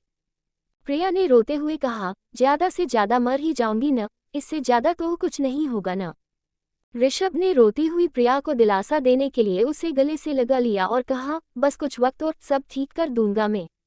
ऋषभ प्रिया का दर्द समझ पा रहा था, वो जानता था कि जब प्यार में धोखा मिलता है तो कैसा लगता है, प्यार की तड़प उससे अच्छा कोई नहीं जानता था। प्रिया भी ऋषभ के गले लगकर रोने लगी और उसने कहा, कब वक्त आएगा मेरा, जब सही मायनों में मुझे अपना प्यार हासिल होगा। ऋषभ चुप रहा और प्रिया के बाल सहलाते हुए उसे दिलासा देने लगे। ऋषभ को एहसास था कि वो फंस गया है और प्रिया की भावनाओं के साथ खेल रहा है, लेकिन वो करे भी तो क्या करे। ऋषभ ने प्रिया के कंधे पे हाथ रख के उसे अपनी बहू से दूर किया और उसके आंसू पूछ के कहा, चलो जल्दी से कपड़े पहन लो नहीं तो तुम्हें ठंड लग जाएगी। प्रिया बस ऋषभ को देखती रही। ऋषभ अपनी जगह से लहरा हुआ और प्रिया की नाइटी उसने जमीन से उठाकर प्रिया को देते हुए कहा, पहलो इसे माही तो ठंड लग जाएगी। प्रिया ने नाइटी हाथ में पकड़ के कहा, मैं बिना कपड़ों के हूँ, अगर कोई भी मर्द होता तो मुझ पर टूट पड़ता, लेकिन तुम किस किस्म के मर्द हो, मुझे देखकर एक बार भी तुम्हारी आंखों में हवस नहीं आई। ऋषभ ने हंसते हुए कहा, मैं लोयरा गेरा बंदा नहीं हूँ, बल्कि ऋषभ सिसोदिया हूँ। अपने आप को किश कंट्रोल करना है मुझे अच्छे से आता है, और वैसे भी अभी सही वक्त नहीं है हमारे मिलने का। प्रिया ने उम्मीद से ऋषभ का काला पकड़ लिया और पूछा, हमारा सही वक्त कब आएगा, जब हम दोनों एक दूसरे के हो जाएंगे। ऋषभ ने प्रिया की बात को टालते हुए कहा, मैं वॉशरूम जा रहा हूँ, इतने तुम कपड़े पहन लेना। ये कहकर ऋषभ वॉशरूम चला गया और प्रिया ने फ्रस्ट्रेटेड होकर कहा, आज चाहे कुछ भी हो जाए लेकिन तुम्हें तो मैं अपना बना के ही रहूंगी। प्रिया ने अपनी नाइटी पहन ली और उसके दिमाग में बहुत सारी चीजें चल रही थी। 15 मिनट बाद ऋषभ बाहर आया और उसने देखा कि प्रिया चेयर पे बैठी हुई है और शैंपेन का 2 गिलास बना रही है। ऋषभ ने कहा, तुम्हारे लिए पीना अच्छा नहीं है, आओ सो जाओ, रात बहुत हो गई है। प्रिया ने हंसते हुए कहा, तुम्हारे साथ बिस्तर तो शेयर कर नहीं पाए, कम से कम पुराने दिनों की तरह ड्रिंक ही कर ले। प्रिया का मन रखने के लिए ऋषभ चेयर पे बैठ गया और शैंपेन का गिलास उठाता लिया। प्रिया ने अपना गिलास आगे लेकर चीयर्स करते हुए कहा, ये दोस्ती के नाम। ऋषभ और प्रिया ने शैंपेन पीना शुरू कर दिया। प्रिया की नजरें ऋषभ पर टिकी हुई थी और ऋषभ ने जैसे ही पहला सिप लिया, उसे अजीब तो लगा लेकिन उसने ज्यादा ध्यान नहीं दिया। प्रिया और ऋषभ ने यूं ही शैंपेन का गिलास खाली कर दिया और ऋषभ उठला था कि प्रिया ने कहा, इतनी भी जल्दी क्या है, अभी तो बस शुरुआत हुई है। प्रिया पैक पर पैक बनाती गई और ऋषभ और वो पीते रहे। उन दोनों के सर और नशा सवार हो गया था और ऋषभ तो कुछ ज्यादा ही बहका हुआ लग रहा था। ऋषभ ने शैंपेन की बोतल को हाथ में लेकर कहा, शैंपेन कब से चढ़ने लग गई। प्रिया अपनी जगह से उठकर ऋषभ के पास गई और ड्रावर से दारू की बोतल निकल के कहा, असली नशा तो अब होगा। ऋषभ ने दरी की बोतल को साइड में करते हुए कहा, मुझे कुछ ठीक नहीं लग रहा है, मुझे नहीं लगता कि इस वक्त मुझे पीना चाहिए। ऋषभ लड़खड़ाता हुआ अपनी जगह से खड़ा हो गया। वो थोड़ा सा बहक तो रहा था लेकिन अभी भी होश में था और उसे और टल्ली करने के लिए प्रिया ने इमोशनल होकर कहा, मुझे पत्नी का फर्ज तो दे नहीं रहे और अब दोस्ती का भी फर्ज छीन रहे हो। प्रिया की उदास शक्ल देखकर ऋषभ ने दारू की बोतल मुंह से लगा ली और पीता चला गया। ऋषभ ने यूं ही आधी बोतल खत्म कर दी और अब ऋषभ का सर चक्र रहा था। प्रिया ने ऋषभ से दारू की बोतल ले ली और पूछा, अब कैसा लग रहा है तुम्हें। ऋषभ का चेहरा पूरा लाल हो गया था और पसीने से भीग चुका था। प्रिया का मिलाया हुआ ड्रग्स काम कर रहा था। ऋषभ ने कहा, मेरा पूरा सर घूम रहा है और बहुत ही अजीब का महसूस हो रहा है। ऋषभ अपना सर पकड़ के बैठ गया और एयर कंडीशन होने के बाद भी उसके शरीर की गर्मी बढ़ती जा रही थी। ऋषभ का ये हाल देखकर प्रिया के होठों पे मुस्कान आ गई और उसने बाची भी दरिपोली। प्रिया भी टल्ली हो चुकी थी, वो भी शराब के नशे में झूम रही थी। प्रिया ने ऋषभ को बैग पर धक्का देकर गिरा दिया और उसके ऊपर आ गई और उसके गालों को बेसब्री से चूमने लग गई। ऋषभ को कोई सोध ही नहीं थी कि उसके साथ क्या हो रहा है। कुछ ही देर में प्रिया ने अपने कपड़े भी उतार दिए और ऋषभ की शर्ट भी उतार कर फेंक दी। प्रिया ऋषभ के पूरे बदन को सहला रही थी और उसके बदन पे उसके किश करके कहा, तुम्हारे बदन पर और आत्मा पर सिर्फ मेरा हक है। ऋषभ ने बेहोशी के नशे में कहा, अनोखी। अनोखी का नाम सुनकर प्रिया आग बबूला हो गई और उसने गुस्से से कहा, अनोखी किन्हार एक याद में तुम्हारे दिल से मिटा दूंगा और तुम्हें अपना बना लूंगी। तुम सिर्फ मेरे हो ऋषभ। ये कहकर प्रिया ऋषभ के होठों को चूमने लगा गई और ऋषभ उसे बार बार दूर करे जा रहा था लेकिन प्रिया नहीं मानी। ऋषभ को ड्रग्स का नशा इतना हो गया था कि वो बेहोश हो गया और प्रिया ने उसका फायदा उठाते हुए ऋषभ की पंथ खोल दी और वो अपनी हसरत पूरी करने ही वाली थी कि इतने में प्रिया को वॉमिटिंग जैसा महसूस हुआ। प्रिया भागकर वॉशरूम गई और उल्टियां करने लग गई। शराब उससे झेली नहीं गई और वो वॉश बेसिन पकड़कर उल्टियां करने लगी। प्रिया बाथरूम में थी और इसी बीच ऋषभ की आंख खोली और उसके शरीर की गर्मी और भी बढ़ गई। ऋषभ से सहा नहीं गया और लड़खड़ाता हुआ बेड से खड़ा हुआ और कमरे के बाहर चला गया। ऋषभ गिरता लुढ़कता हुआ अनोखी के कमरे में आ गया और दरवाजा पीटने लगा। ऋषभ को आंखें लाल ही चुकी थी, अगर जल्दी ही उसके शरीर की प्यार नहीं बुझी तो वो पागल हो जाएगा।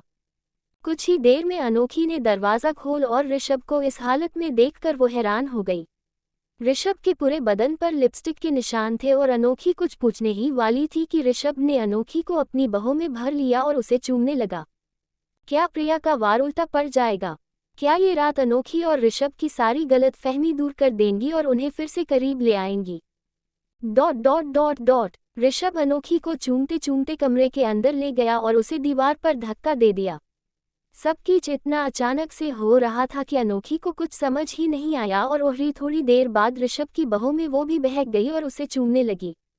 ऋषभ के हाथ अनोखी के बदन को सहला रहे थे और अनोखी ने भी ऋषभ के बालों को कस के पकड़ लिए। उन दोनों की गर्म सांसें आपस में मिल रही थी। थोड़ी देर बाद ऋषभ ने उन्हें होठ अनोखी के होठों से हटाए और वो दोनों गहरी सांसें लेने लग गए। ऋषभ ने अनोखी के गालों को हाथ लगा के कहा, I want you baby right now. Rishabh की आंखों में तड़प साफ दिख रही थी और अनोखी ने गहरी सांस लेकर कहा, लेकिन प्रिया तुम्हारी पत्नी है। ऋषभ ने अपने बालों पे हाथ रख लिया और कहा, तुम समझती क्यों नहीं हो, मुझे इस वक्त जरूरत है तुम्हारी। अनोखी बहुत कंफ्यूज थी कि ऋषभ ऐसा बहका हुआ क्यों बर्ताव कर रहा है। ऋषभ ने अनोखी के कंधे पे जोर से हाथ रख लिया और कहा, अगर तुम मुझे इस वक्त नहीं मिली तो हमें पागल हो जाएंगे। इस वक्त मेरे शरीर में आग लग रही है और इसे सिर्फ तुम ही बुझा सकती हो। ऋषभ की लाल आंखें डलकर अनोखी समझ गई थी कि कुछ तो गड़बड़ है।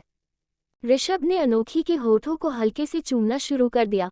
वो अनोखी पे अपनी कोई हवस नहीं मिटा रहा था बल्कि उसे प्यार से चुम रहा था। ऋषभ का हाथ अनोखी के पवत को सहलाने लग गई और वो उसके बटन को खोलने लग गए। अनोखी ने अपने सीने पे हाथ रख लिया और कहा, मैं अभी और इसी वक्त तुम्हारी हो जाऊंगी, बस मुझे इस बात का जवाब दे दी कि क्या तुम मुझसे प्यार करते हो। ऋषभ ने जवाब तो कुछ नहीं दिया लेकिन उसकी आंखें उसके दिल का हाल बयां कर रही थी। अनोखी बस ऋषभ की आंखों में खो गई थी और उसे दुनिया की कोई भी सोच नहीं रही। ऋषभ ने अनोखी के माथे को चूमा और उसे अपनी गोद में उठा लिया और फिर से चूमना शुरू कर दिया। अनोखी भी अपने आप को कंट्रोल नहीं कर पाए और ऋषभ के होठों के साथ उन्हें होठ हिला रही थी। इस वक्त अनोखी के लिए कोई भी जवाब मायने नहीं रखते थे, वो बस ऋषभ के प्यार को पाना चाहती थी। ऋषभ ने अनोखी को प्यार से बिस्तर पर लिटा दिया और खुद उसके ऊपर आ गया। ड्रग्स का असर बढ़ता जा रहा था और ऋषभ इतना बेसब्र हो रहा था कि उसने जरा सी भी देरी नहीं की और अनोखी के कपड़े फाड़ दिए। अनोखी ने सिसकारियां लेते हुए कहा, ऋषभ। ऋषभ ने अनोखी की आवाज़ अपने होठ से दबा दी और उसके पूरे बदन पर छूना शुरू कर दिया। ऋषभ के छूने से ही अनोखी बहक चुकी थी और उसकी आवाज़ें थी कि रुकने का नाम ही नहीं ले रही थी। ऋषभ धीरे धीरे आगे बढ़ता गया और अनोखी के बदन को उसने चूमना शुरू कर दिया। अनोखी इठला रही थी, उसका शरीर कभी इस तरफ मोड़ रहा था तो कभी उस तरफ। ऋषभ अनोखी के बदन के हर एक कोने पे अपना निशान छपता जा रहा था और अनोखी बस मदहोशी से उसका नाम पुकार रही थी। ऋषभ ड्रग्स के नशे में जरूर था लेकिन अनोखी के शरीर को प्यार करना नहीं भुला वो। पूरा कमरा बस मदहोशी भरी आवाज में गूंज रहा था और अनोखी और ऋषभ के बदन एक साथ हिल रहे थे। अनोखी की सिसकारियां थी कि बंद होने का नाम ही नहीं ले रही थी और ऋषभ के साथ ऐसे चल रहे थे जैसे अनोखी के बदन पर कोई मोहब्बत की कहानी लिख रहे हो। अनोखी और ऋषभ की इस प्यार भरी रात का क्या अंजाम होगा। तारांकन। अगली सुबह अनोखी पूरी रात नहीं हुई और बस ऋषभ को देखती रही। रात से सुबह हो गई थी लेकिन अनोखी का जी नहीं भरा था ऋषभ को देखने से। ऋषभ एकदम बच्चों की तरह सो रहा था और उसके बाल उसके चेहरे पर आ रहे थे। अनोखी ने ऋषभ के बालों को साइड करके प्यार से कहा, कल की रात मेरी जिंदगी की सबसे खूबसूरत रात थी। अनोखी प्यार से ऋषभ के गालों को सहला रही तजी जब ऋषभ ने उबासी लेते हुए अपनी आंख खोली और जैसे ही उसने अपनी आंख खोली वो बहुत ज्यादा हैरान हो गया अपने आप को अनोखी के बिस्तर पर देखकर। कल रात की सारी बातें ऋषभ के दिमाग में घूमी जा रही थी और वो जल्दी से बेड से खड़ा हो गया। ऋषभ ने अपने बालों पर हाथ फेरते हुए कहा, शिट, ये क्या कर दिया मैंने। अनोखी अपने शरीर और चादर बंद कर पीछे से आई और उसने ऋषभ को गले लगा के कहा, कल की रात बहुत खूबसूरत थी न। ऋषभ ने जल्दबाजी में कहा, मुझे चलना चाहिए। अनोखी को ये बात बहुत ही बुरी लगी और उसने ऋषभ का हाथ पकड़ के कहा, कहाँ जा रहे हो तुम। ऋषभ, और मत तड़पाओ हमारे प्यार को। कल रात ये साबित हो गया कि तुम मुझसे प्यार करते हो, फिर क्यों ये दूरियां है हमारे बीच। अनोखी बेबस होकर ऋषभ को देख रही तजी। ऋषभ अनोखी का दिल नहीं तोड़ना चाहता था लेकिन वो क्या करता, उसने खुद ही अपने आप को इतनी बड़ी परेशानी में डाल लिया था। अनोखी ऋषभ का और करीब आई और उसके सीने पे हाथ रख के कहा, मैं जानती हूँ कि तुम मुझसे बहुत प्यार करते हो, प्लीज अब ये बेरुखी मत करो, मुझसे बर्दाश्त नहीं होती। अनोखी रोते हुए ऋषभ के सीने से लग गई और ऋषभ ने न चाहते हुए भी उसे धक्का दे दिया और गुस्सा करने की एक्टिंग करते हुए कहा, तुम पागल तो नहीं हो चुकी हो। कल रात क्या तुम्हारे साथ बिता ली और तुम पता नहीं क्या सोचे जा रही हो। ऋषभ ने बड़ी ही बेहरमी से अनोखी का दिल तोड़ दिया और उसने चिल्लाकर कहा, कल रात का ठहरे सतह बिता ली, तुम तो मेरे सर पे चढ़ गई हो। अनोखी की आंखों से आंसू बहने लगे। जिस आदमी से वो सबसे ज्यादा प्यार करती है उस आदमी के मुंह से ऐसी बातें सुनना किसी खंजर से कम नहीं है।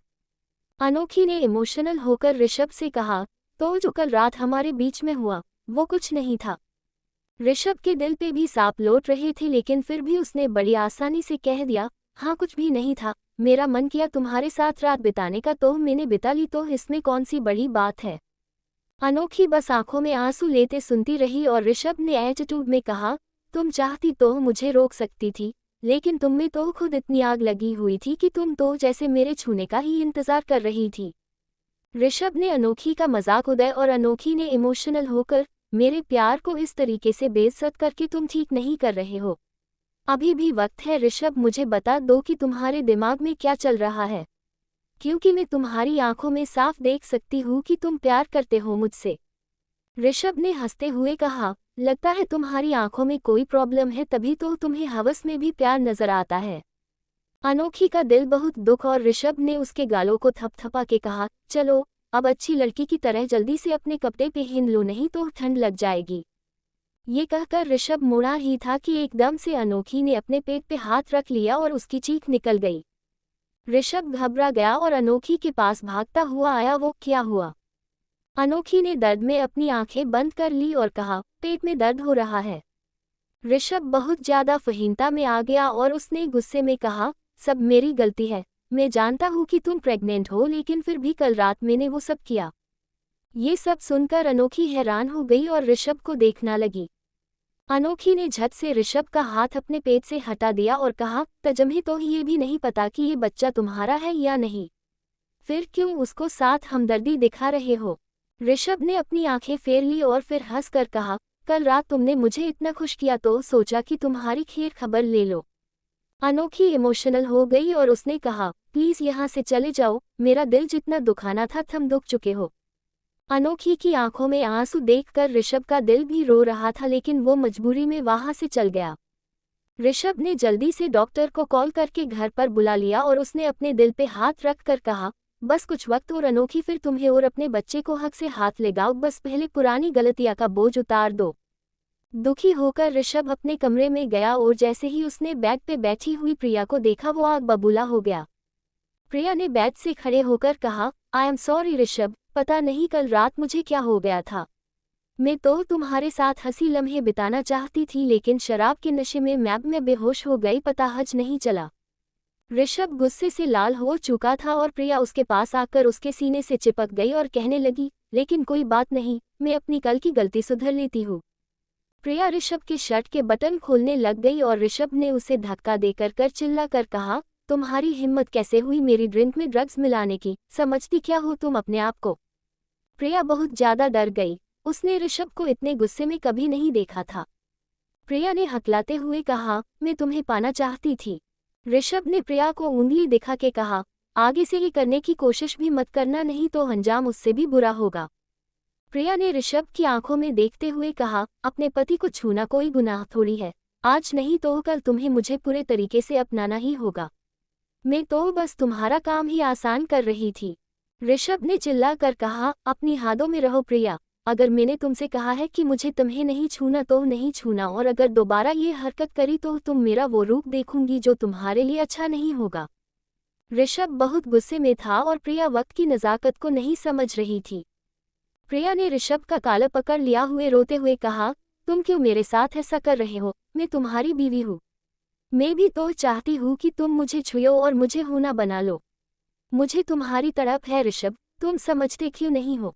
प्रिया अपनी दिल की भड़ास निकाल रही थी। ऋषभ गुस्से में अपने दंत पीस रहा था। वो कुछ कहने ही वाला थी कि प्रिया ने उसके सीने पर लिपस्टिक के निशान देख लिए। प्रिया ने इमोशनल होकर कहा, किसके साथ थे तो रात भर। ऋषभ ने प्रिया का हाथ झटक दिया और कहा, चाहे मैं किसी के भी साथ हो, लेकिन तुम्हें इससे कोई मतलब नहीं होना चाहिए। ऋषभ प्रिया को इग्नोर करके वॉशरूम की तरफ जा रहा था कि प्रिया ने चिल्ला कर कहा, तुम अनोखी के साथ थे न रात भर, उसी के निशान है न ये। ऋषभ ने प्रिया की बातों का कोई जवाब नहीं दिया और वॉशरूम में चला गया। प्रिया गुस्से में आगा बबूला हो गई और उसने अपने सर पकड़ के कहा, वनोखी। विस्मयादिबोधक चिन्ह, अनोखी, जिंदगी झरनों कर दी है उसने मेरी, उसका इलाज तो मुझे करना ही होगा।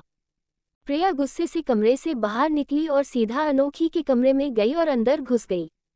अनोखी अपना सर पकड़कर बेड पर बैठी हुई थी और प्रिया गुस्से में उसके पास गई और उसका हाथ पकड़कर खड़ा किया। अनोखी ने हैरानी से कहा, ये क्या बदतमीजी है। प्रिया इतने गुस्से में थी कि उसने कुछ नहीं सोचा और जोर से अनोखी के गाल पर थप्पड़ लगा दिया। अनोखी ने अपने गाल पर हाथ रख लिया और वो बहुत ही ज्यादा शॉक थी। प्रिया ने अनोखी को झिंझोड़ के कहा, तुम्हारी हिम्मत भी कैसे हुई मेरे पति के साथ सोने की। अनोखी भी गुस्से में आ गई थी और उसने कहा, मैं तुम्हारे पति के पास नहीं आई थी बल्कि तुम्हारा पति मेरे पास आया था और तुम्हें पता है उसने कल रात मुझे बहुत ही अच्छे से चूमा। प्रिया ने अपने कान पे हाथ रख के कहा, चुप हो अनोखी, नहीं तो तुम्हारे लिए बिल्कुल भी अच्छा नहीं होगा। अनोखी ने बेबाक होकर कहा, नहीं होंगी मैं चुप, क्या कर लूंगी तुम? सच सुनने में तकलीफ हो राजी है क्या? अनोखी ने प्रिया का हाथ पकड़ के बेड की तरफ इशारा करते हुए कहा, यही ऋषभ ने मेरे पूरे बदन को चूमा और मुझे अपना बना लिया। पूरी रात वो मुझे पकड़कर बच्चों की तरह सो रहा था। प्रिया ने रोते हुए कहा, तुम्हें शर्म नहीं आती क्या? मेरा पति है ऋषभ और तुम रात भर उसके साथ हम बिस्तर रही। अनोखी ने जवाब में कहा, जब शादी के मंडप पर तुम्हें मेरा पति चुराते हुए शर्म नहीं आई तो फिर मुझे क्यों आएंगी? जैसी करनी वैसी ही भरनी। प्रिया ने अपने आंसू पूछे और दीवानों की तरह कहा, कल राता ऋषभ होश में नहीं था लेकिन सच तो यही है कि वो मुझे प्यार करता है। अनोखी ने प्रिया की आंखों में आंखें डाल के कहा, बेशक वो कल होश में नहीं था लेकिन उसका प्यार वही था। ऋषभ मुझे प्यार करता है। प्रिया ने उंगली दिखाते हुए कहा, खबरदार अनोखी, अगर तुमने आगे कुछ कहा तो। अनोखी ने कहा, सच बोलने में कैसा डर, मुझे नहीं पता कि ऋषभ की कौन सी मजबूरी थी कि उसने मुझे छोड़कर तुमसे शादी की, लेकिन अगले 7 दिनों में उसे अपना बना लूंगी मैं और वो तुम्हें धक्के मारकर इस घर से बाहर निकालेगा। प्रिया ने सर हिलाते हुए कहा, ऐसा कभी नहीं होगा। अनोखी ने मुस्कुरा के कहा, ऐसा जरूर होगा, बस 7 दिन। प्रिया ने भी आक्रोश में कहा, चैलेंज एक्सेप्टेड, देखते हैं तुम्हारा प्यार जीतता है या मेरा। अनोखी ने हंसते हुए कहा, जीत तो हमेशा सच्चे प्यार की ही होती है और तुम्हारे प्यार में इतना दम नहीं है जो मुझे मेरे सच्चे प्यार को पाने से रोक पाए। क्या अनोखी का प्यार जीत जाएगा? क्या करने वाली है अनोखी 7 दिन में ऐसा? देखना अब ये है कि किसकी होगी जीत और किसकी होगी हार। ... ऋषभ आराम से अपने ऑफिस में बैठा हुआ था। एक सुबह जो हुआ वो उसी के बारे में सोच रहा था। ऋषभ ने गुस्से में टेबल पर घुसा मार के कहा, मुझे क्या जरूरत थी अनोखी की इंसल्ट करने की, बेचार्ज बहुत ही ज्यादा दुखी होगी। ऋषभ बहुत ज्यादा परेशान था अनोखी और उसकी दूरियों की वजह से और बस यही उम्मीद कर रहा था कि ये दूरियां जल्द से जल्द खत्म हो जाए। ऋषभ गहरी सोच में डूबा हुआ था जब अशोक अंदर आया। अशोक को देखकर ऋषभ चीर गया और उसने कहा, मुझे इस वक्त आपसे कोई बात नहीं करनी, आप जा सकते हैं यहाँ से। अशोक ने ऋषभ की एक नहीं सुनी और चेयर पे आराम से बैठ गया उसके सामने। अपने सामने अशोक को देखकर ऋषभ बहुत ही ज्यादा गुस्सा हो गया था और वो कुछ कहने ही वाला था कि अशोक ने कहा, मैंने तेरी पुरानी पर्सनल सेक्रेटरी को जॉब से निकाल दिया। ऋषभ ने गुस्से में तिलमिलाते हुए कहा, और ये सब अपने किससे पूछ का कहा? आपकी हिम्मत भी कैसे हुई मेरे ऑफिस के मामले में दखल अंदाजी करने की? अशोक को ऋषभ के गुस्से से कोई फर्क नहीं पड़ रहा था और उसने कहा, ये ऑफिस मेरा है, मैं यहाँ आता नहीं हूँ तो क्या हो गया, लेकिन ये ऑफिस रहेगा मेरा ही। ऋषभ का मुंह बन गया और अशोक ने सीरियस होकर आगे कहा, खैर मैं जिस काम के लिए आया हूँ वो बता देता हूँ, मैंने तेरे लिए नई सेक्रेटरी अपॉइंट की है। ऋषभ ने गुस्से में अपने चेहरे पे हाथ फेर लिया और वो बहुत ज्यादा कोशिश कर रहा था अपने औ को कंट्रोल करने को। अशोक ने बस ताली ही बजाई और अंदर एक खूबसूरत लड़की आई और उसकी ही इसकी आवाज़ सुनकर ऋषभ ने अपनी नज़रें ऊपर करो और जैसे ही उसने अपनी नज़रें ऊपर करी वो बहुत ज़्यादा शॉक हो गया और उसके मुंह से बस एक ही शब्द निकला, अनोखी। अनोखज ऋषभ के सामने खड़ी हुई थी और उसने बहुत ही सुंदर सिल्क की वाइट शर्ट और ब्लैक पेंसिल स्कर्ट पहन रखी थी। अनोखी ने मुस्कुरा के कहा, गुड मॉर्निंग सर, मैं आपके लिए क्या कर सकती हूँ? अनोखी इतनी ज्यादा हॉट लग रही थी कि ऋषभ की तो सांसें ही थम गई कुछ पल के लिए। अशोक ने ऋषभ को छेड़ते हुए कहा, अच्छी है न नई सेक्रेटरी? ये सुनकर ऋषभ होश में आया और उसने कहा, अनोखी मेरी सेक्रेटरी नहीं बन सकती। ये ओबरॉय इंडस्ट्रीज है, इसमें कोई भी एरा गेरा नहीं आ सकता। असल में तो ऋषभ अनोखी से बचना चाहता था क्योंकि वो जब भी अनोखी को देखता था तो दिल धड़कने लगता था। अशोक ने कहा, अब जो भी है अनोखी तो इस कंपनी में काम करेगी और ये मेरा आखिरी फैसला है। अपनी बात कहकर अशोक खड़ा हुआ और केबिन से चला गया। अनोखी और ऋषभ आमने सामने थे और एयर कंडीशन ऑन होने के बावजूद भी उनके बीच में काफी गर्मी थी। अनोखी ने फिर से मुस्कुरा के कहा, तो सर बताइए, क्या करना है मुझे?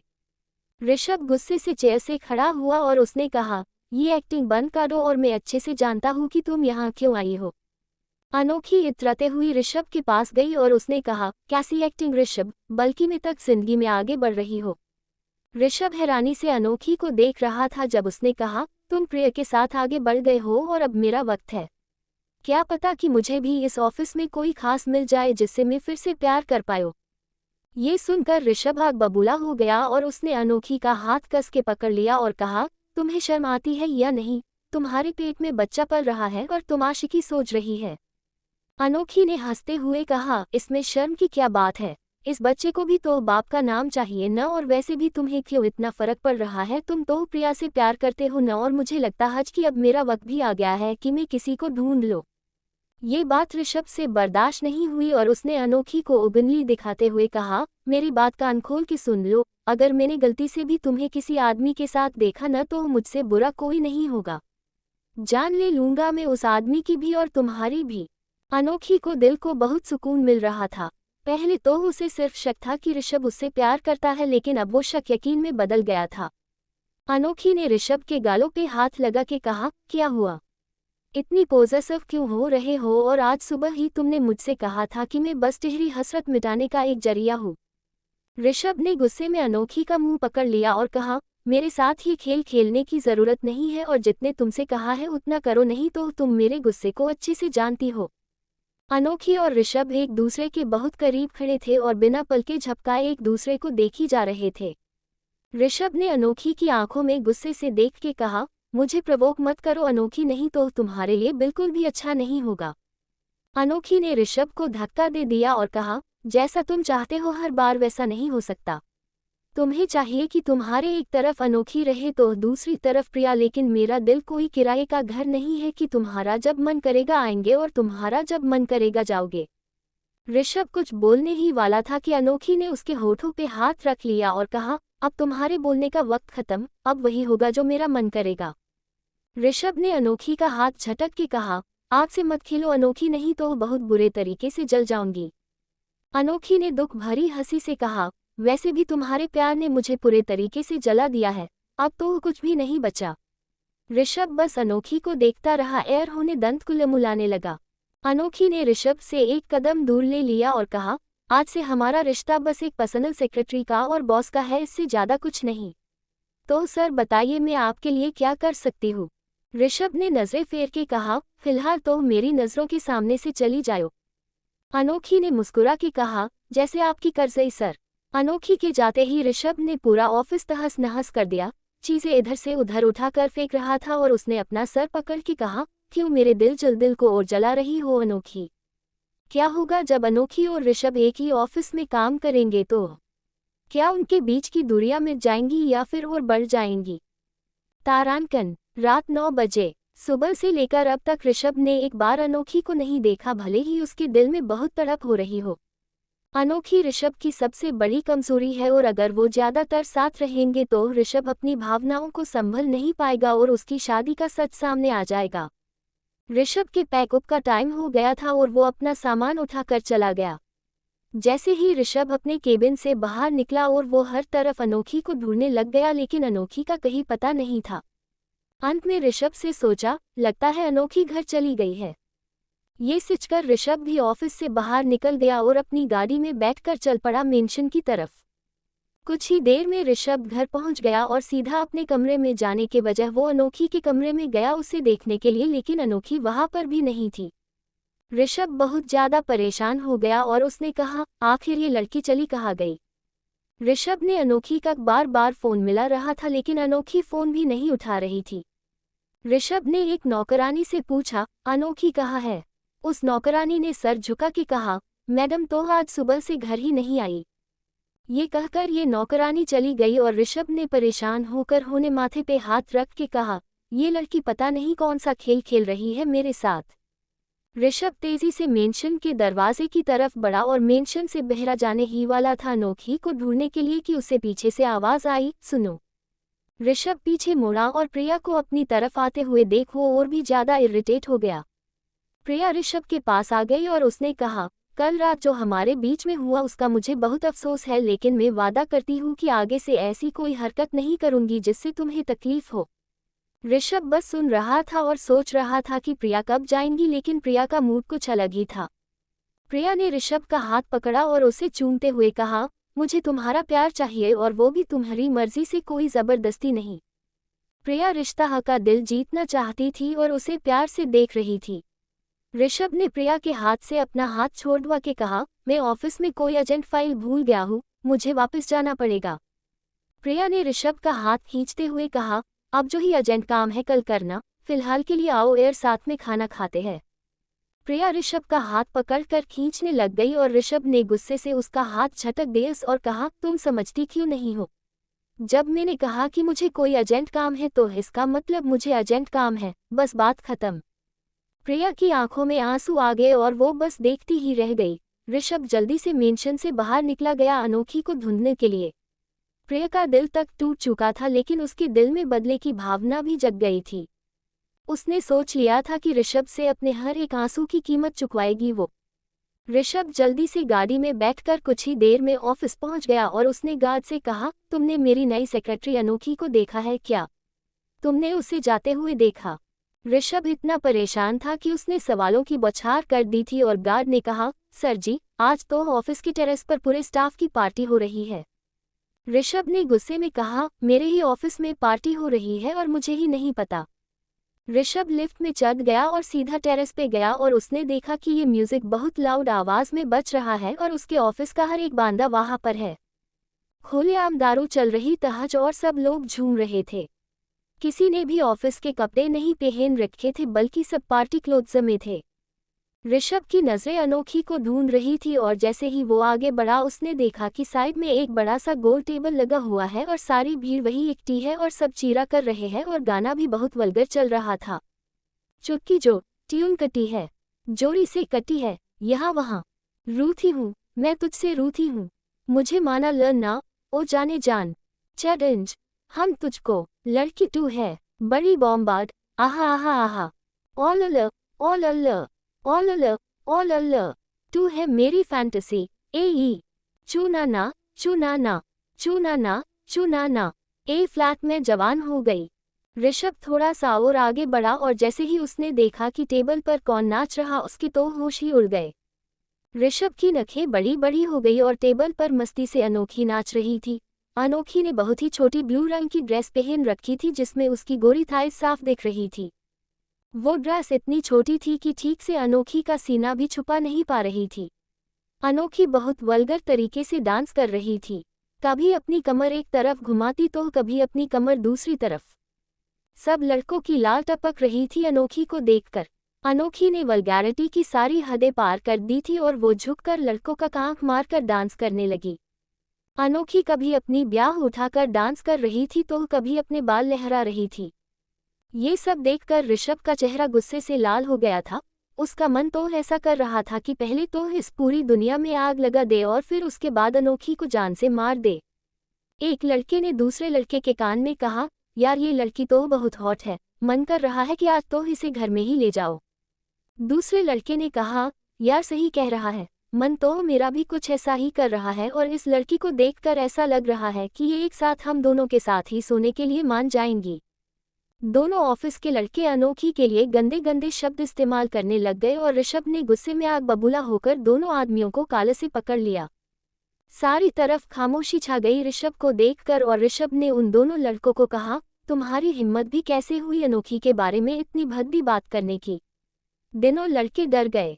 ऋषभ ने दोनों लड़कों को बुरी तरह से धक्का दिया और उन्हें अपनी लातों से मारने कहा, आज मैं तुम दोनों की जान ले लूंगा।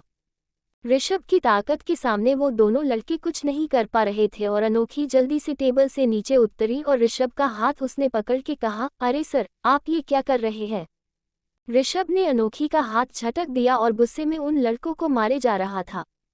अनोखी ने फिर से ऋषभ का हाथ पकड़ा और उसे अपनी तरफ खींच के कहा, सर आप क्या कर रहे हैं? हम सब एंजॉय कर रहे थे। सब लोग ऋषभ और अनोखी का तमाशा देख रहे थे और काफी लोगों ने तो गोस्ती भी करना शुरू कर दी। लगता है सर और इस लड़की का पुराना कोई लेना देना है। सर को ऐसे कभी नहीं देखा मैंने। ऋषभ ने गुस्से से अनोखी की तरफ देखा और कहा, इस नंगे नाच को तुम एंजॉय करना कहती हो? अनोखी ने भोले बन के कहा, आजकल के यंगस्टर सब ऐसे ही डांस करते हैं और वैसे भी सर आप नहीं समझेंगे।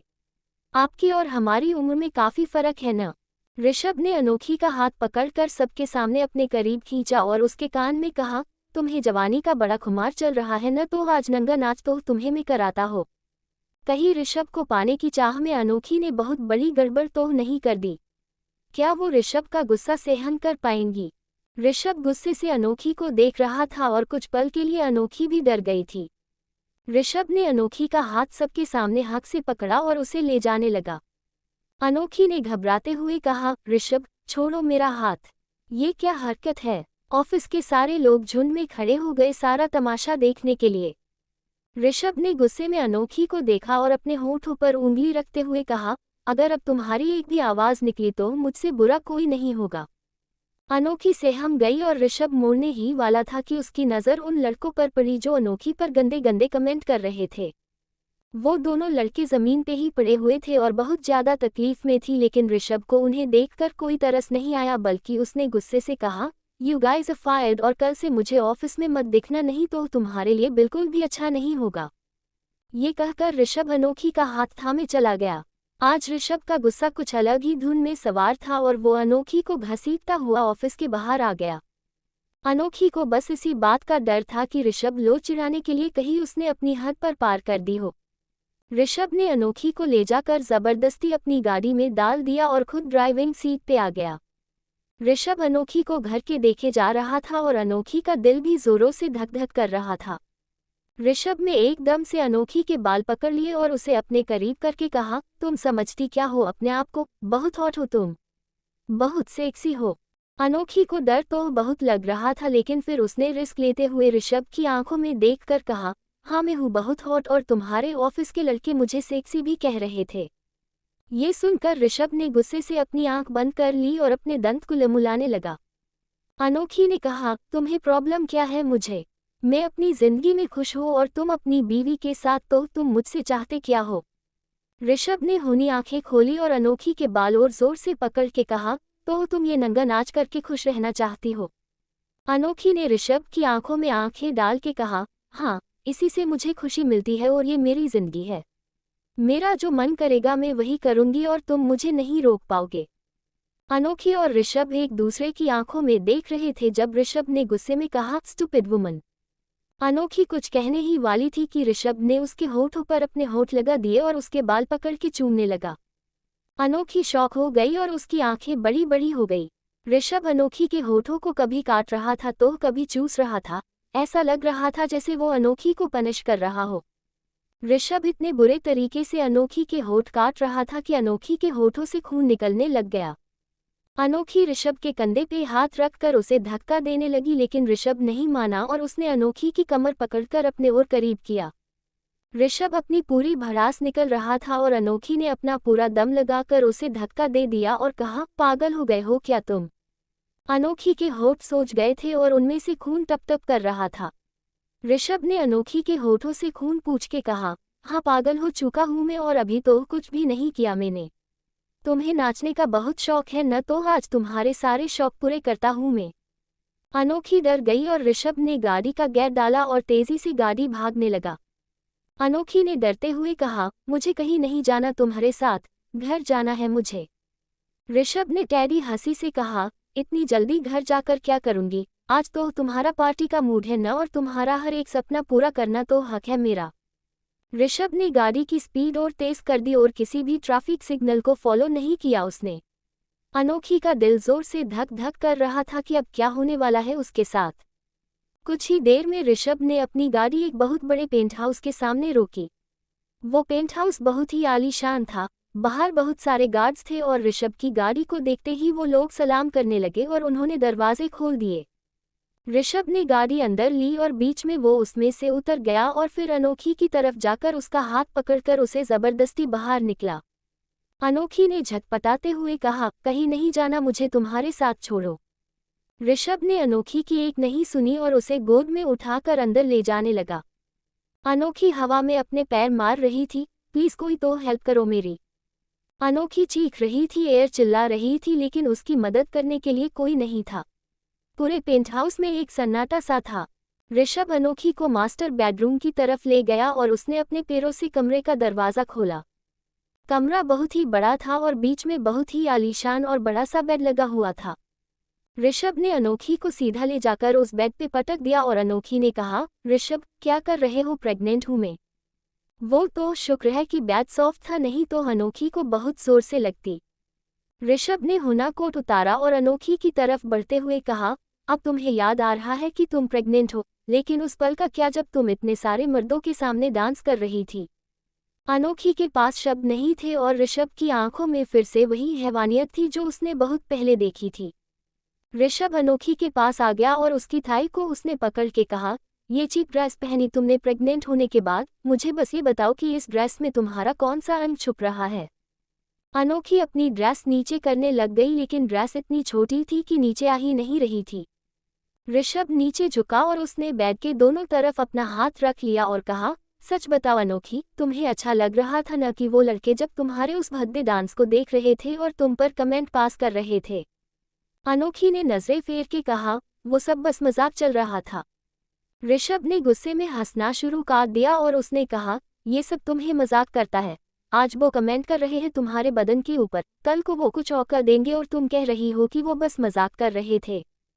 अनोखी की बोलती बंद हो गई और ऋषभ ने उसकी ठोड़ी पे हाथ लगा के कहा, बोलो ना अनोखी, तुम चाहती थी ना कि उन लड़कों में से कोई लड़का तुम्हें अपने घर ले जाए। ऋषभ अपनी दीवानगी में कुछ भी कहे हाँ रहा था और अनोखी को बेइज्जत कर रहा था। ये सब सुनकर अनोखी की आंखों में आंसू आ गए और उसने कहा, तुम्हें अंदाजा भी है कि तुम क्या कहे जा रहे हो। ऋषभ ने अनोखी की गर्दन को पकड़ के कहा, मुझे अच्छे से पता है कि मैं क्या कह रहा हूँ और मैं समझ गया हूँ तुम्हारे शरीर की आग अभी बुझी नहीं है और तुम किसी और के पास जाओ ये प्यास बुझाने के लिए, उससे तो अच्छा है कि मैं तुम्हारा एक्स हस्बैंड हज तुम्हारी गर्मी को ठंडा कर दूँ। ऋषभ की लैंग्वेज बहुत ज़्यादा गंदी हो गई थी और उसने किसी भी चीज़ की मर्यादा नहीं रखी। अनोखी की आंखों में आंसू इकट्ठे हो गए, लेकिन ऋषभ ने वो भी इग्नोर कर दिया। ऋषभ अनोखी के ओर पास जा रहा था और उसने अनोखी को धक्का देकर बेड पर लिटा दिया और खुद उसके ऊपर आ गया। ऋषभ ने अनोखी के चेहरे पे उंगली फेर के कहा, तुम्हें ये सब नहीं करना चाहिए था। मैं तो अच्छा इंसान बनने की कोशिश ही कर रहा था, लेकिन तुम तो मुझे हैवान बनाना चाहती हो, तो फिर भुगतो। ये कहकर ऋषभ अनोखी की जांघों को सहलाने लग गया और अनोखी ने उसे रोकते हुए कहा, बीवी है तुम यहाँ मेरे साथ ही कर रहे हो। तुमने तो मुझे शादी के मंडप पर छोड़ दिया था न, फिर अब किस हाव से मुझे हाथ लगा रहे हो। ऋषभ ने हंसते हुए अनोखी के होठों को पिंच किया और कहा, किसने कहा कि बीवी का साथ साथ हम दूसरी औरत नहीं रख सकते अपना मन बहलाने के लिए। अनोखी की आंखों से आंसू झलक आए और उसने कहा, तो हमें तुम्हारे लिए बस एक मन बहलाने की चीज हो और कुछ नहीं। ऋषभ बहुत गुस्से में था, उसे खुद भी नहीं पता चल रहा था कि वो क्या कहे जा रहा था, लेकिन एक बात पक्की है कि अगर वो होश में होता तो कभी अनोखी की इस तरीके से बेइज्जती कभी नहीं करता। ऋषभ ने अनोखी की आंखों में गुस्से से देखकर कहा, हाँ तुम बस मन बहलाने की चीज हो और कुछ नहीं। तभी तो पार्टी में तड़प रही थी तुम कि कोई तो तुम्हें छू ले, तो ये लो में आ गया तुम्हारी इच्छा पूरी करने के लिए। ये कहकर ऋषभ ने अनोखी की गर्दन को चूमना शुरू कर दिया और अनोखी ने उसे धक्का देकर कहा, दूर हटो मुझसे, जाने दो मुझे। आज पहली बार था कि ऋषभ का छूना अनोखी को अच्छा नहीं लग रहा था, क्योंकि आज उनके बीच में प्यार नहीं था, सिर्फ नफरत थी। अनोखी बार बार ऋषभ को धक्का दे जा रही थी, लेकिन ऋषभ था कि रोकने का नाम ही नहीं ले रहा था। अनोखी बस लगातार रोए जा रही थी। उसे ऐसा लग रहा था कि जो आदमी उसके ऊपर लेटा है उसको वो जानती ही नहीं है। ऋषभ ने एक ही झटके में अनोखी की ड्रेस उतार दी और अनोखी सिर्फ अपने अंडरगारमेंट्स में रह गई।